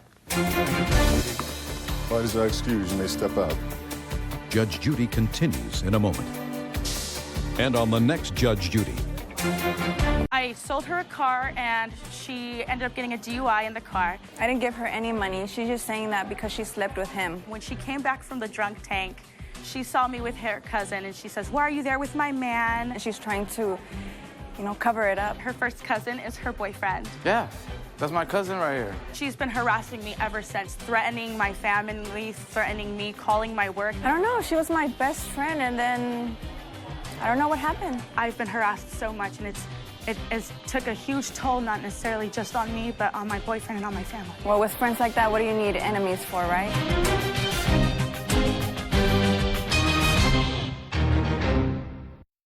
So she was your girlfriend? No, she was my friend. We shared a bedroom for the last 2 years. If it doesn't make sense, it's usually not true. An old hookup comes back to haunt him. When she gets out the car, she starts like storming towards me, like a loose rhino. She's like, "You keyed my car. I know you did it." And a new romance already doomed? You screw you. Judge Judy. Stick to one woman. You are about to enter the courtroom of Judge Judith Scheindlin. This is Judge Judy. Delvin McDonald and fiancée Brianne Copici are suing Vanessa Ray for bail money due to a false arrest, missed work, harassment, and emotional distress. Order. All rise.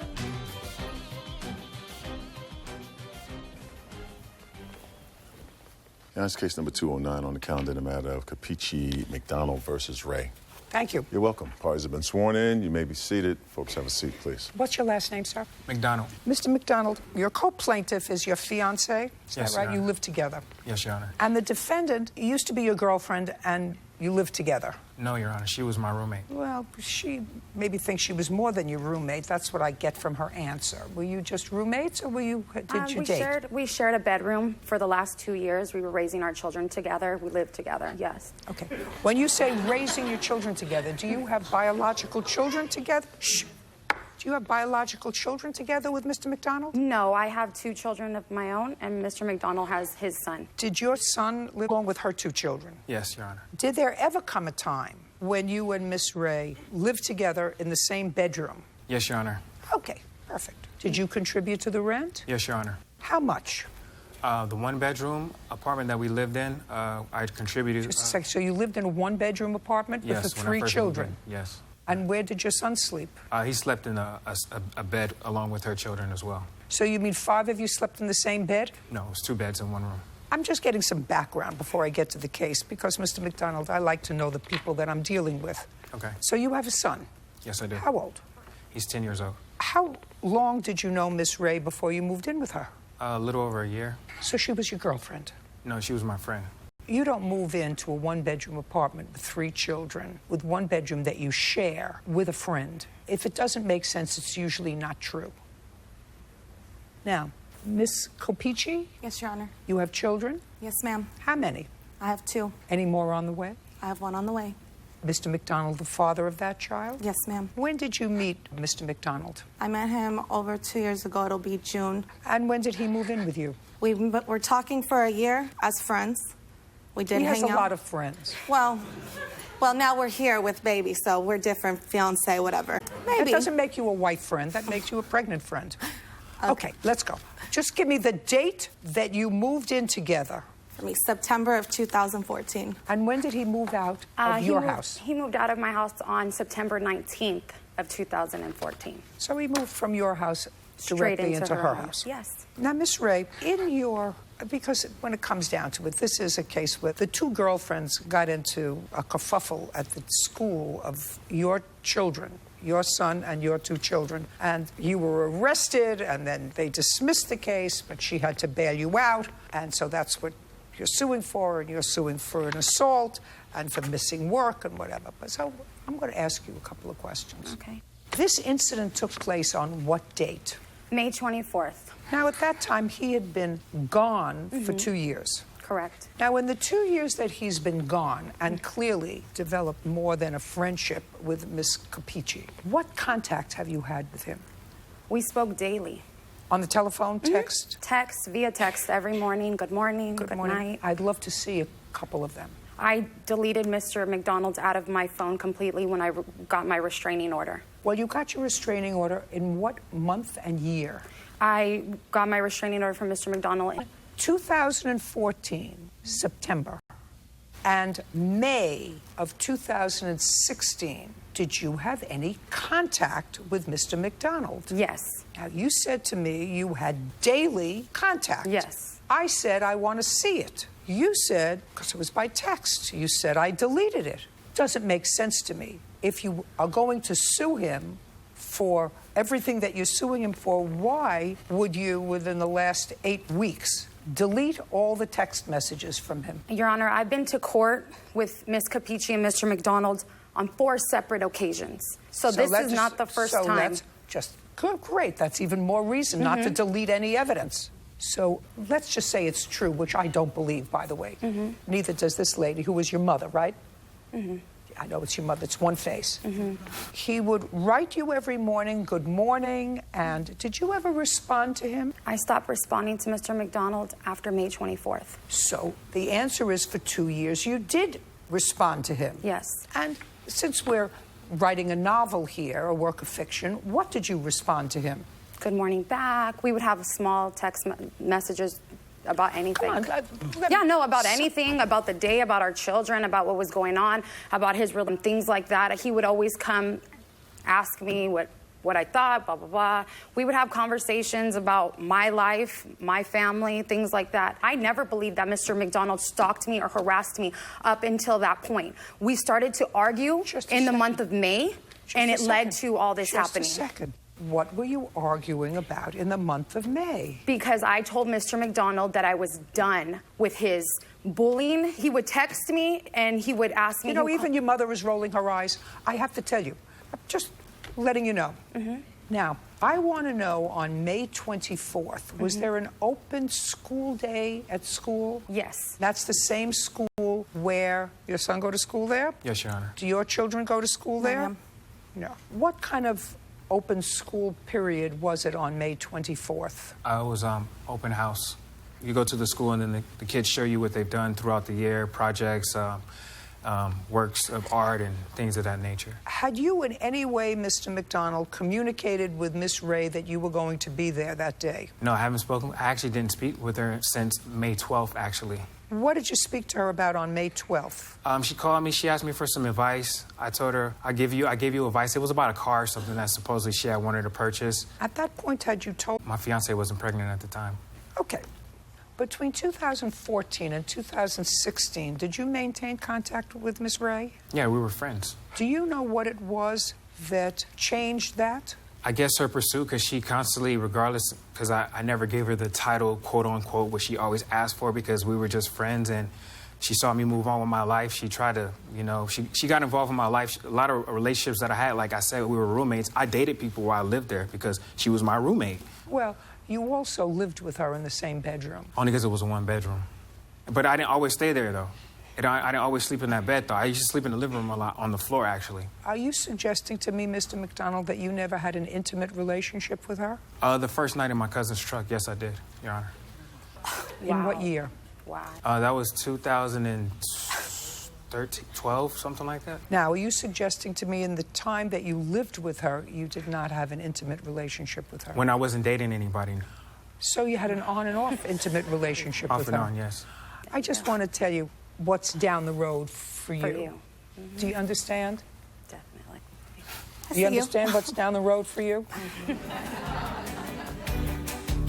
Judge Judy continues in a moment. You seem to be prepared to tell me that with one, you can go out and date somebody else. When I'm not dating somebody else, I can come back and sleep in her bedroom. And I'm telling you, it's not fine. Real cases, real people. Judge Judy. Delvon McDonald and fiancée Brianne Copici claimed Delvon's former roommate, Vanessa Ray, had him falsely arrested. Vanessa has a countersuit for an assault. Now, you have an ordinary guy who is being pursued by at least 2 women at the same time. Because if he's moved on in his life from you, and you can't let it go, and just say, listen, I can find another winner like this anywhere. Right? But you continue to have daily discussions with him and call him up about advice about buying a car and give him advice about his girlfriend, and you get advice from him. Go to a therapist. But I want to know what happened, and I actually think now that the only person I'm going to get an accurate answer from is you, Mr. McDonald, because you seem to be prepared to tell me that you are a scoundrel, that you're God's gift so you can live with one, you can go out and date somebody else. When I'm not dating somebody else, I can come back and sleep in her bedroom. Now I can go live with her and make a baby with her, but I can continue to... French seem to think that all of that is fine. And I'm telling you, it's not fine. It's too complicated. You don't look like you can handle it. I don't know about physically, that's not my business. Emotionally, psychologically, you can't handle it. You're screwing up a lot of families by thinking I can have a little one here, and I can have a piece here, and I can have a piece of the pie here, and I can go here, whatever. And you're living in some other world altogether. So now I know where I'm going to get my legitimate information, because now you know how I legitimately view you. Yes. Because I think you're going to tell me honestly what happened. Yes. And I'm not going to get that from them. First of all, did you, Mr. McDonald, ever key Miss Ray's car? No, I did not, Your Honor. I absolutely believe that. Did you ever flatten her tires? No, Your Honor. No. I'm not so sure about Miss Copici. I'm not even going to ask her. But there did come a time when you had your car keyed and your tires slashed, right? Correct. And did you file a police report about did. it?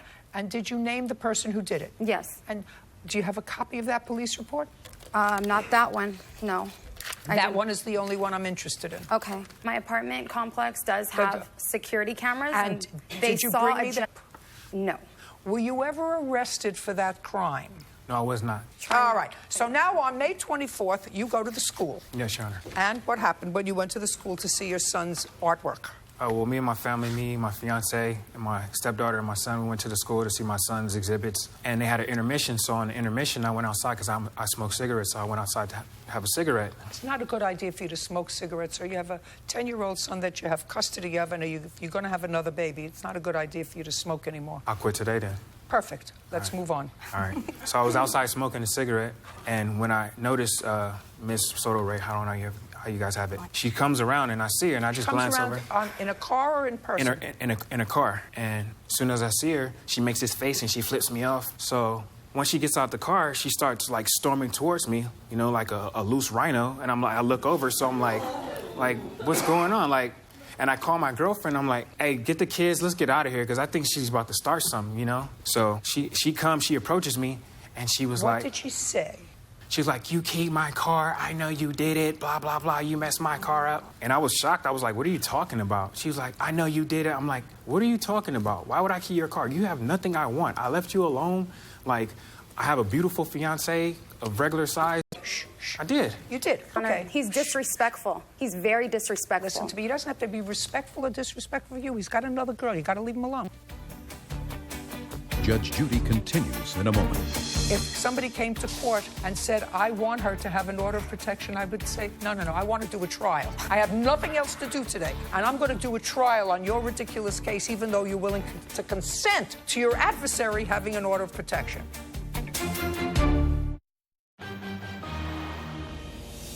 Real cases, real people. Judge Judy.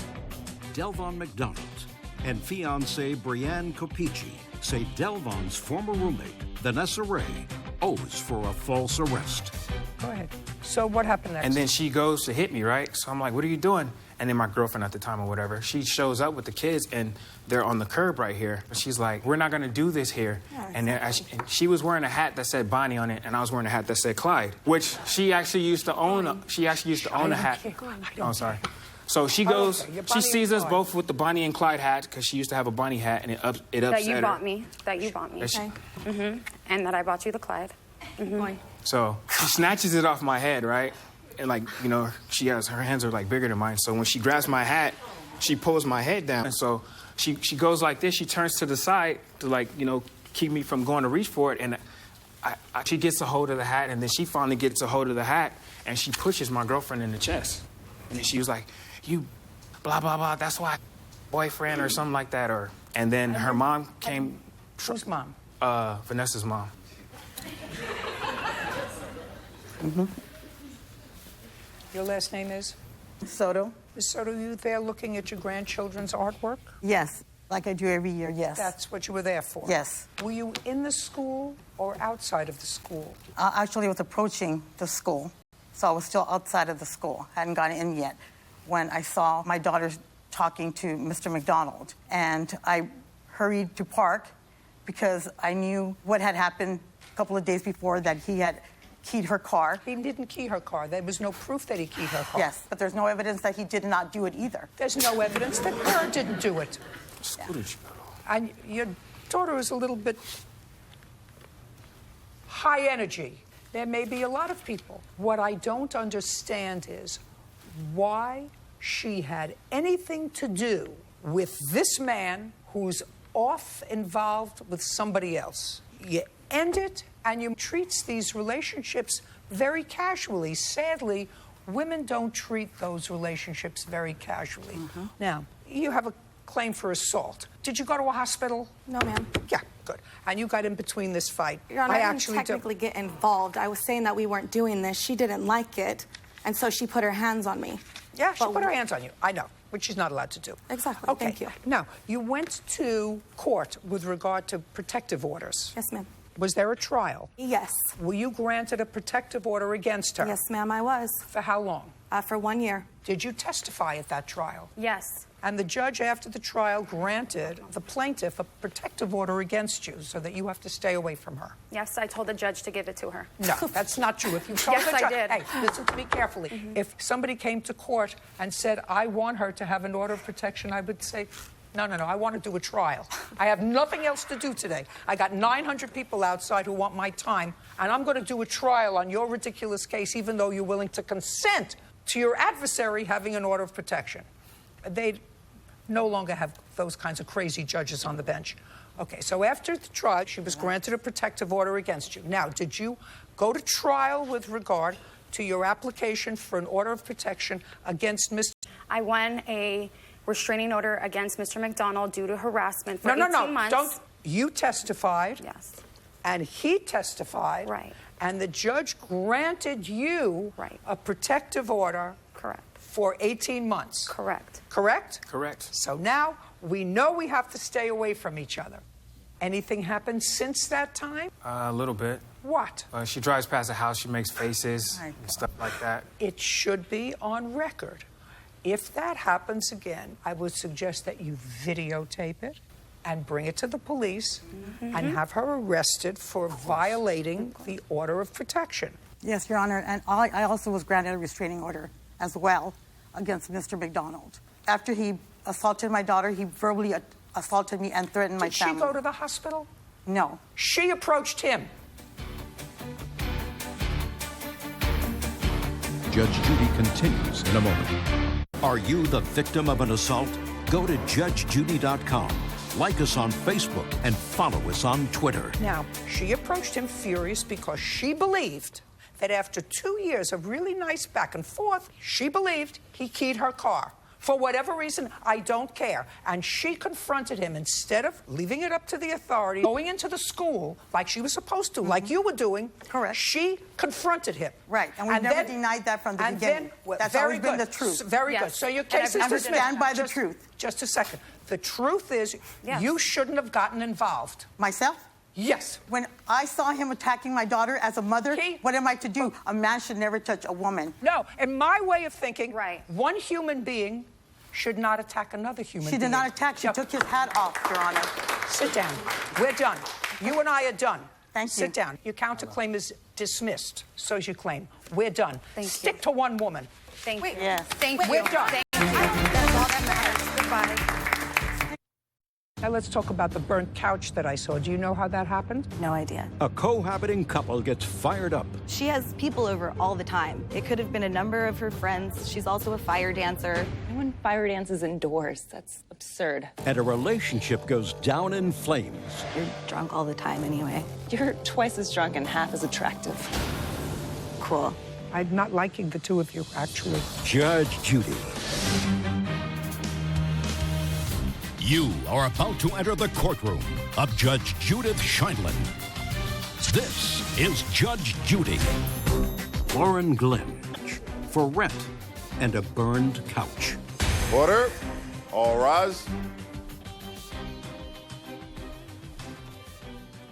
Yeah, this is case number 137 on the calendar in the matter of Glenn versus Kitteridge. Thank you. You're welcome, Judge. Parties have been sworn in. You may be seated. Miss Glenn, you and Miss Kitteridge lived together as a couple for how long? Yes, Your Honor, we did for about 12 months. You don't have to lean over. Oh, I'm sorry. Did you move into an apartment together, or did she move into your apartment? She moved into my apartment. Okay. How long had you been living there? I had been living there for about 2 years prior. Were you living there alone or with somebody else? I was living there alone. I actually had a roommate for probably about 5 months, but... But you were living alone? Yeah.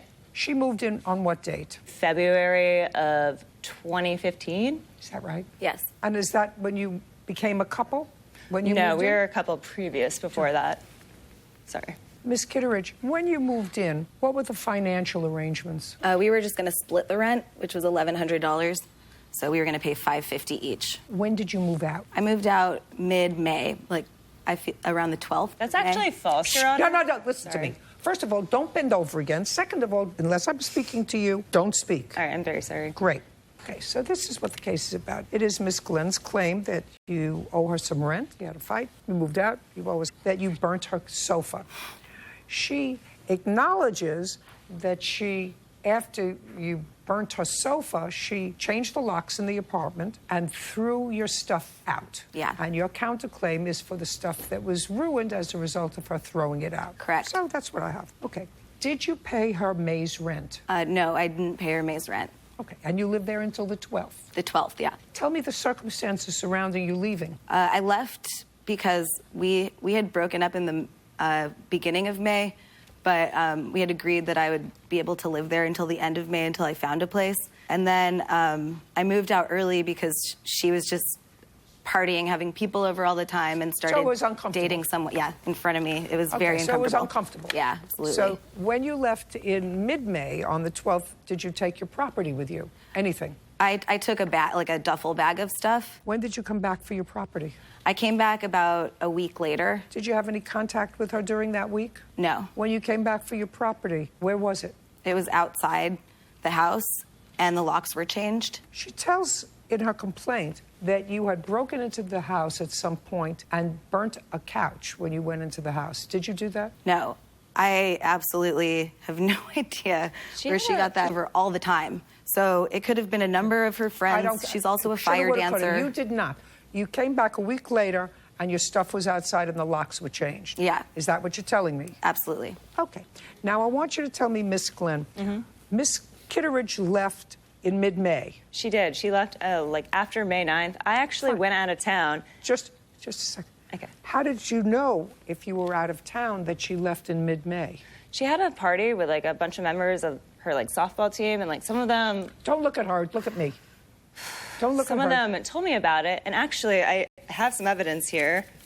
Just talk to me. Talk to me. When I want I'm sorry, evidence, Your Honor. I have some evidence here. Just a second. Is what you're telling me that you heard from other people that she had a party? Yes, but I texted her and she didn't deny it. Okay. So she had a party. She did. At the house where she was living. She was living, but not paying rent. Yes. Well, did she pay April's rent? She did not pay April's rent. Did you pay April's rent? I didn't pay April's rent. Oh, well, when did you stop paying rent? It was just April, and then I had every intention of paying rent, and then my stuff was all outside ruined. No, look at me. Oh, I'm sorry. Your stuff wasn't outside ruined in April. No, it wasn't. Miss Kitteridge. I was late. So you didn't pay. We did have an agreement that I would pay her. I said I was going to pay her in the middle of May for April's rent and May's rent. Just a second. You didn't pay April, so you owe her April's rent. Yes. I'm not interested in your social life. I couldn't give a rat's behind about your social life. This is a lawsuit. Yeah. You owe her April's rent, and you were there until mid-May, so you owe May's rent. Now, the only other part of your lawsuit is the sofa. I'd like to see pictures of the sofa. Sure. I also have a countersuit for all of my stuff that got ruined. I'm sorry. What kind of... I'm not looking at you. Didn't you get... Sorry, I apologize. Your Honor, I have pictures of the sofa and also text messages kind of related to this. I'm sorry about my language.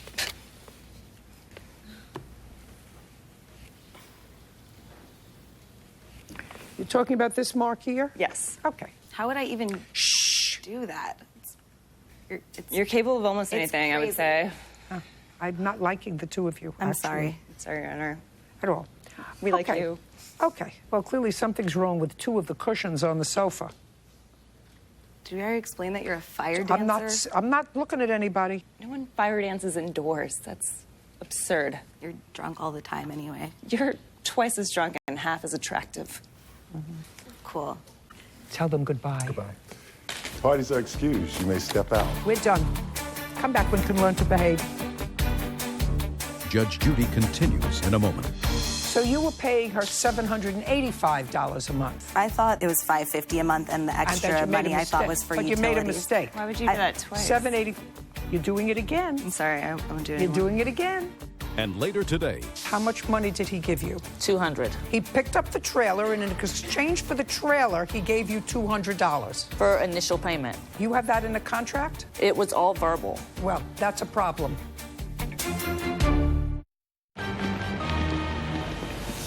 real cases, real people. Judge Judy. In a case recalled from earlier today, Lauren Glenn says ex-girlfriend Brittany Kittredge owes for rent and a burned couch.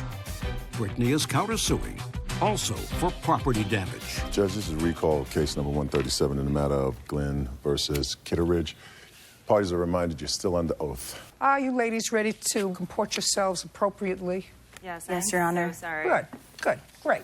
Okay, so when we left off, you owe her $1,100 for 2 months' rent, the month of April that you didn't pay, and the month of May that you didn't pay, and you were there part of the month. Know how that happened? I honestly have no idea. Do you have any proof that, look at me, do you have any proof that the defendant caused whatever damage exists to the 2 cushions on your couch? I have a couple of text messages where she doesn't deny doing it. That's not enough. Okay. Well, I mean, I read those text messages. Yes. Do you have any other text messages? She called me and told me that. That what? It happened. She said that, yes, I burnt it. You deserved it. No, I don't believe that. Okay, she owes you $1,100 for rent. Now, when did you get home from your being away? May 13th. So the day after she moved out? Yes. You came home on May 13th. Now, do you have the bill from the locksmith? I do not have the bill from the On locksmith. what date did you call the locksmith? I called him as soon as I came home, and I realized Just a second. Okay. You called him on the 13th. Yes. And tell me why you called the locksmith on the 13th. Because I realized the couches were burned, and she refused to come and get her things. So And she was what? She refused to come and get her things. Okay, so now she doesn't owe you for May's rent because you locked her out in mid-May. She owes you for April's rent. That's $550. It's $785, actually. How much rent did she pay you in March of 2000? Correct. No, I don't know. I have Just a that second. number. Okay. Sorry. Well, she says $550. You say her share was $785. Now, your entire rent on the apartment is what? Our entire rent was, I think, No, now you've been living. Listen to me, Miss Glenn. Now you've been living there by yourself. You should not have to think about what your rent is. That's very easy to find out from your landlord. How much is your rent? I have a copy of our payments. I'd like to see it. I'm so sorry. It's $1,570.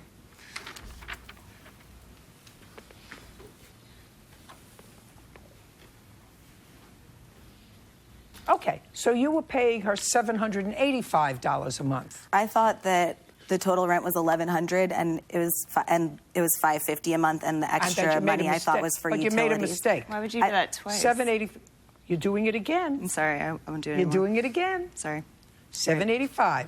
That's what she owes you for the month of April. Month of May, you locked her out. She doesn't pay you anything for May. Now, let's talk about your counterclaim. Yes, please. When you changed the keys and locked her out, I want you to look at me, Miss Glenn. I want you to tell me what you put outside. You acknowledge that you put her stuff outside. I do, what yes. outside? I put a TV outside. TV? Yes. Where did you put it? I put it on our porch. This is a condo or a private house? What is it?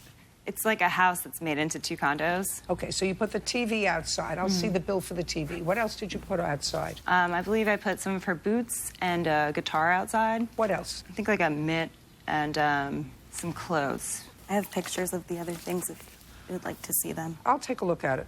What's wrong with the guitar? Oh, it got rained on and it doesn't work anymore, and it was all scratched. Like all of my stuff got rained on because I didn't know she put it outside, or I would have came and got it. There's a text Just message. a second. Here we go. Here we go. You're not Sorry. Following the I'm so drill. sorry. She put your stuff outside on the 13th of May. On what date did you come back to get it? I think it was the 15th. Did you ask for a police escort? No, I didn't. I had my friend go with me. I didn't know that all my stuff was going to be outside. I thought I would just go and get my stuff.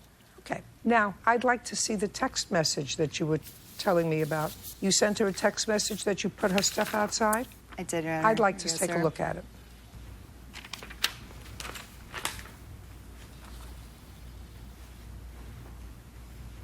Okay. So, Miss Glenn, she lives there just like you do. $785 a month in rent for the time that she lived there. Yes, with Your the Honor. exception of the month of April. You have no right to put her out. There is no legal basis for you to put her out. By changing the locks and disposing of her stuff and putting it outside and rendering it subject to inclement weather, you are totally responsible for any damage that was done to the property. She didn't pay me rent, so technically she didn't live there, right? You just told me she paid you $785 Yeah, a month. but not for the months prior to that. No, she's still a tenant. Okay. And there are still avenues to go through, not throwing her stuff out on the street. That's not what you do. Judge Judy continues in a moment. And later today, And May 2nd of 2015 is when it was reported stolen, when I noticed that it was stolen. Just a second. Just a second. It's not stolen. The trailer belonged to his father, period. Sold. You're not getting the trailer back.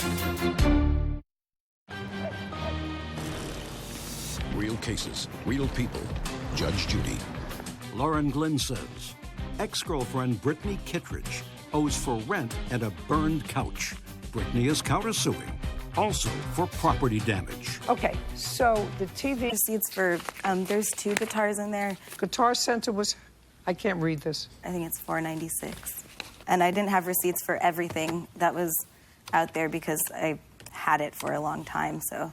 Well, she owed you $785 for the month of April's rent. I'm deducting that from what you owe her for her damaged property. So I'm dismissing your claim, and on the counterclaim, I'm awarding you $2,600. We're done here. Thank you very much. Thank you. Parties are excused. You may step out. Justice was served. She totally owes me for rent, at least. Like the couch. Obviously she did. She cheated on me. She's seen a lady or two as well. Don't let her fool you. Don't ever date a beautiful fire dancer. She's a fun girl. Like, I'd like to be friends with her. Maybe. Down the line. And now, the next case. All parties in the matter of Espin versus Lee. Step forward. Richard Espin is suing his friend's ex-husband, Robert Lee, for the return or value of farm equipment. It is your claim that the defendant has certain property that was purchased by your father It is correct. from Mr. Lee's then-wife, certain farm equipment. Correct. Mr. and Mrs. Lee are now divorced. Is that correct? Yes, Your Honor. And when your father passed away, you inherited. And I assume you have proof to show me that your father made an agreement with Mrs. Lee to purchase 2 pieces of a truck and a baler or something. It was a trailer and a round bale hauler, and the proof that I have is witness testimony and a receipt. A receipt from whom? My witness, Mrs. Lee. Okay, who is that? You? Okay. Mrs. Lee, can you tell me when you sold Mr. Espin's father this property? We made the agreement in November of 2012. Okay. Tell me the circumstances of the agreement. What were you selling him and for what price? His father had wanted a cattle trailer and a round bale buggy, and I agreed to go ahead and sell it. Were you neighbors? No, we were really good friends. He had poor health, and I'm a home health registered nurse, so we had a very close relationship. Also, Your Honor, we live in a small community. Okay. And this property that you sold to him was on the property where you lived with your husband? Yes, at that time. And how much did you sell the property for? A total of $1,400. Did you receive the money from him? I received partial payment. That's in 2012. 2013 is when he came and picked up the cattle trailer is when he made a payment. Just a second. Month and year. It was around May 2013 after the land had dried up because it was real rainy and you couldn't get back there. He picked up the trailer in May of 2013. Yes, ma'am. And how much money did he give you? $200. And how much was this buggy? The cattle trailer for $900 and the buggy was $500. So he only gave you $200. Why? Well, he was a disabled vet, and we was really good friends, and... Whatever. He picked up the trailer, and in exchange for the trailer, he gave you $200. For initial payment. You have that in a contract? It was all verbal. Well, that's a problem. That's a problem. Judge Judy continues in a moment. Want justice? Go to judgejudy.com. Like us on Facebook and follow us on Twitter. Okay, so in exchange for that, you got $200. Now, in May of 2013, was your divorce pending? No, we was still together. And do you now have the trailer? I have the stock trailer, but not the hay buggy. Great. So you own a trailer that was in your father's possession at the time of his death. And as far as I know, unless you have evidence to the contrary, there was no order prohibiting anybody from selling that property. There is. Yes, there is an order, don't sell property. What's the date of that order? December 16th is when it was, November 2014 is when it was, we went to court. This was sold before. No, ma'am. You say no, ma'am. Just a minute. We split in 2012 of July. I don't care. That's not relevant. Right. I was on the pipeline, and May 2nd of 2015 is when it was reported stolen, when I noticed that it was stolen. Just a second. There's no place Just to a second. report. It's not stolen. Let me put the trailer to rest. The trailer belonged to his father at the time of his death. He had paid $200 for it, period. Sold. You're not getting the trailer back. That's gone. Now, the only thing that we have to discuss is this hay buggy. The hay buggy is on your farm? Yes, ma'am. Did you pay any money for it? Yes, I did. To whom? I paid it to my witness, Miss Lee. Great. In what month and year? That was in May of 2015 is when I solidified the debt that my father owed. Very, very good. Then you sue her for the money back because he's keeping his hay buggy. Do you understand? Do you understand? Listen to me carefully. Yes, ma'am. The trailer is yours. He's not giving you any property. If you paid her any money, do we understand each other? Yes, ma'am. Perfect. We're done. Thank you. Your Honor, can you look at my evidence? Listen to me very carefully, sir. The trailer belonged to his father. You're not getting it back. The hay buggy is on your property where you live. It's yours. If he paid money for a hay buggy that his father doesn't have because he solidified the debt 3 years later, then let him sue the person who he gave the money to because she can't deliver the property. Do you understand? Yes, ma'am. We're done. We're done. Parties are excused. You may step out. Judge Judy continues in a moment. And on the next Judge Judy. Well, I was just trying to do the right thing by taking care of my father's debt. My ex-wife had no right to sell it. He was well aware of the sale. He was even there to open the gate to let the gentleman in to get the stuff. I was in Oklahoma at the time. It's vindictive behavior towards me because he's got so much anger.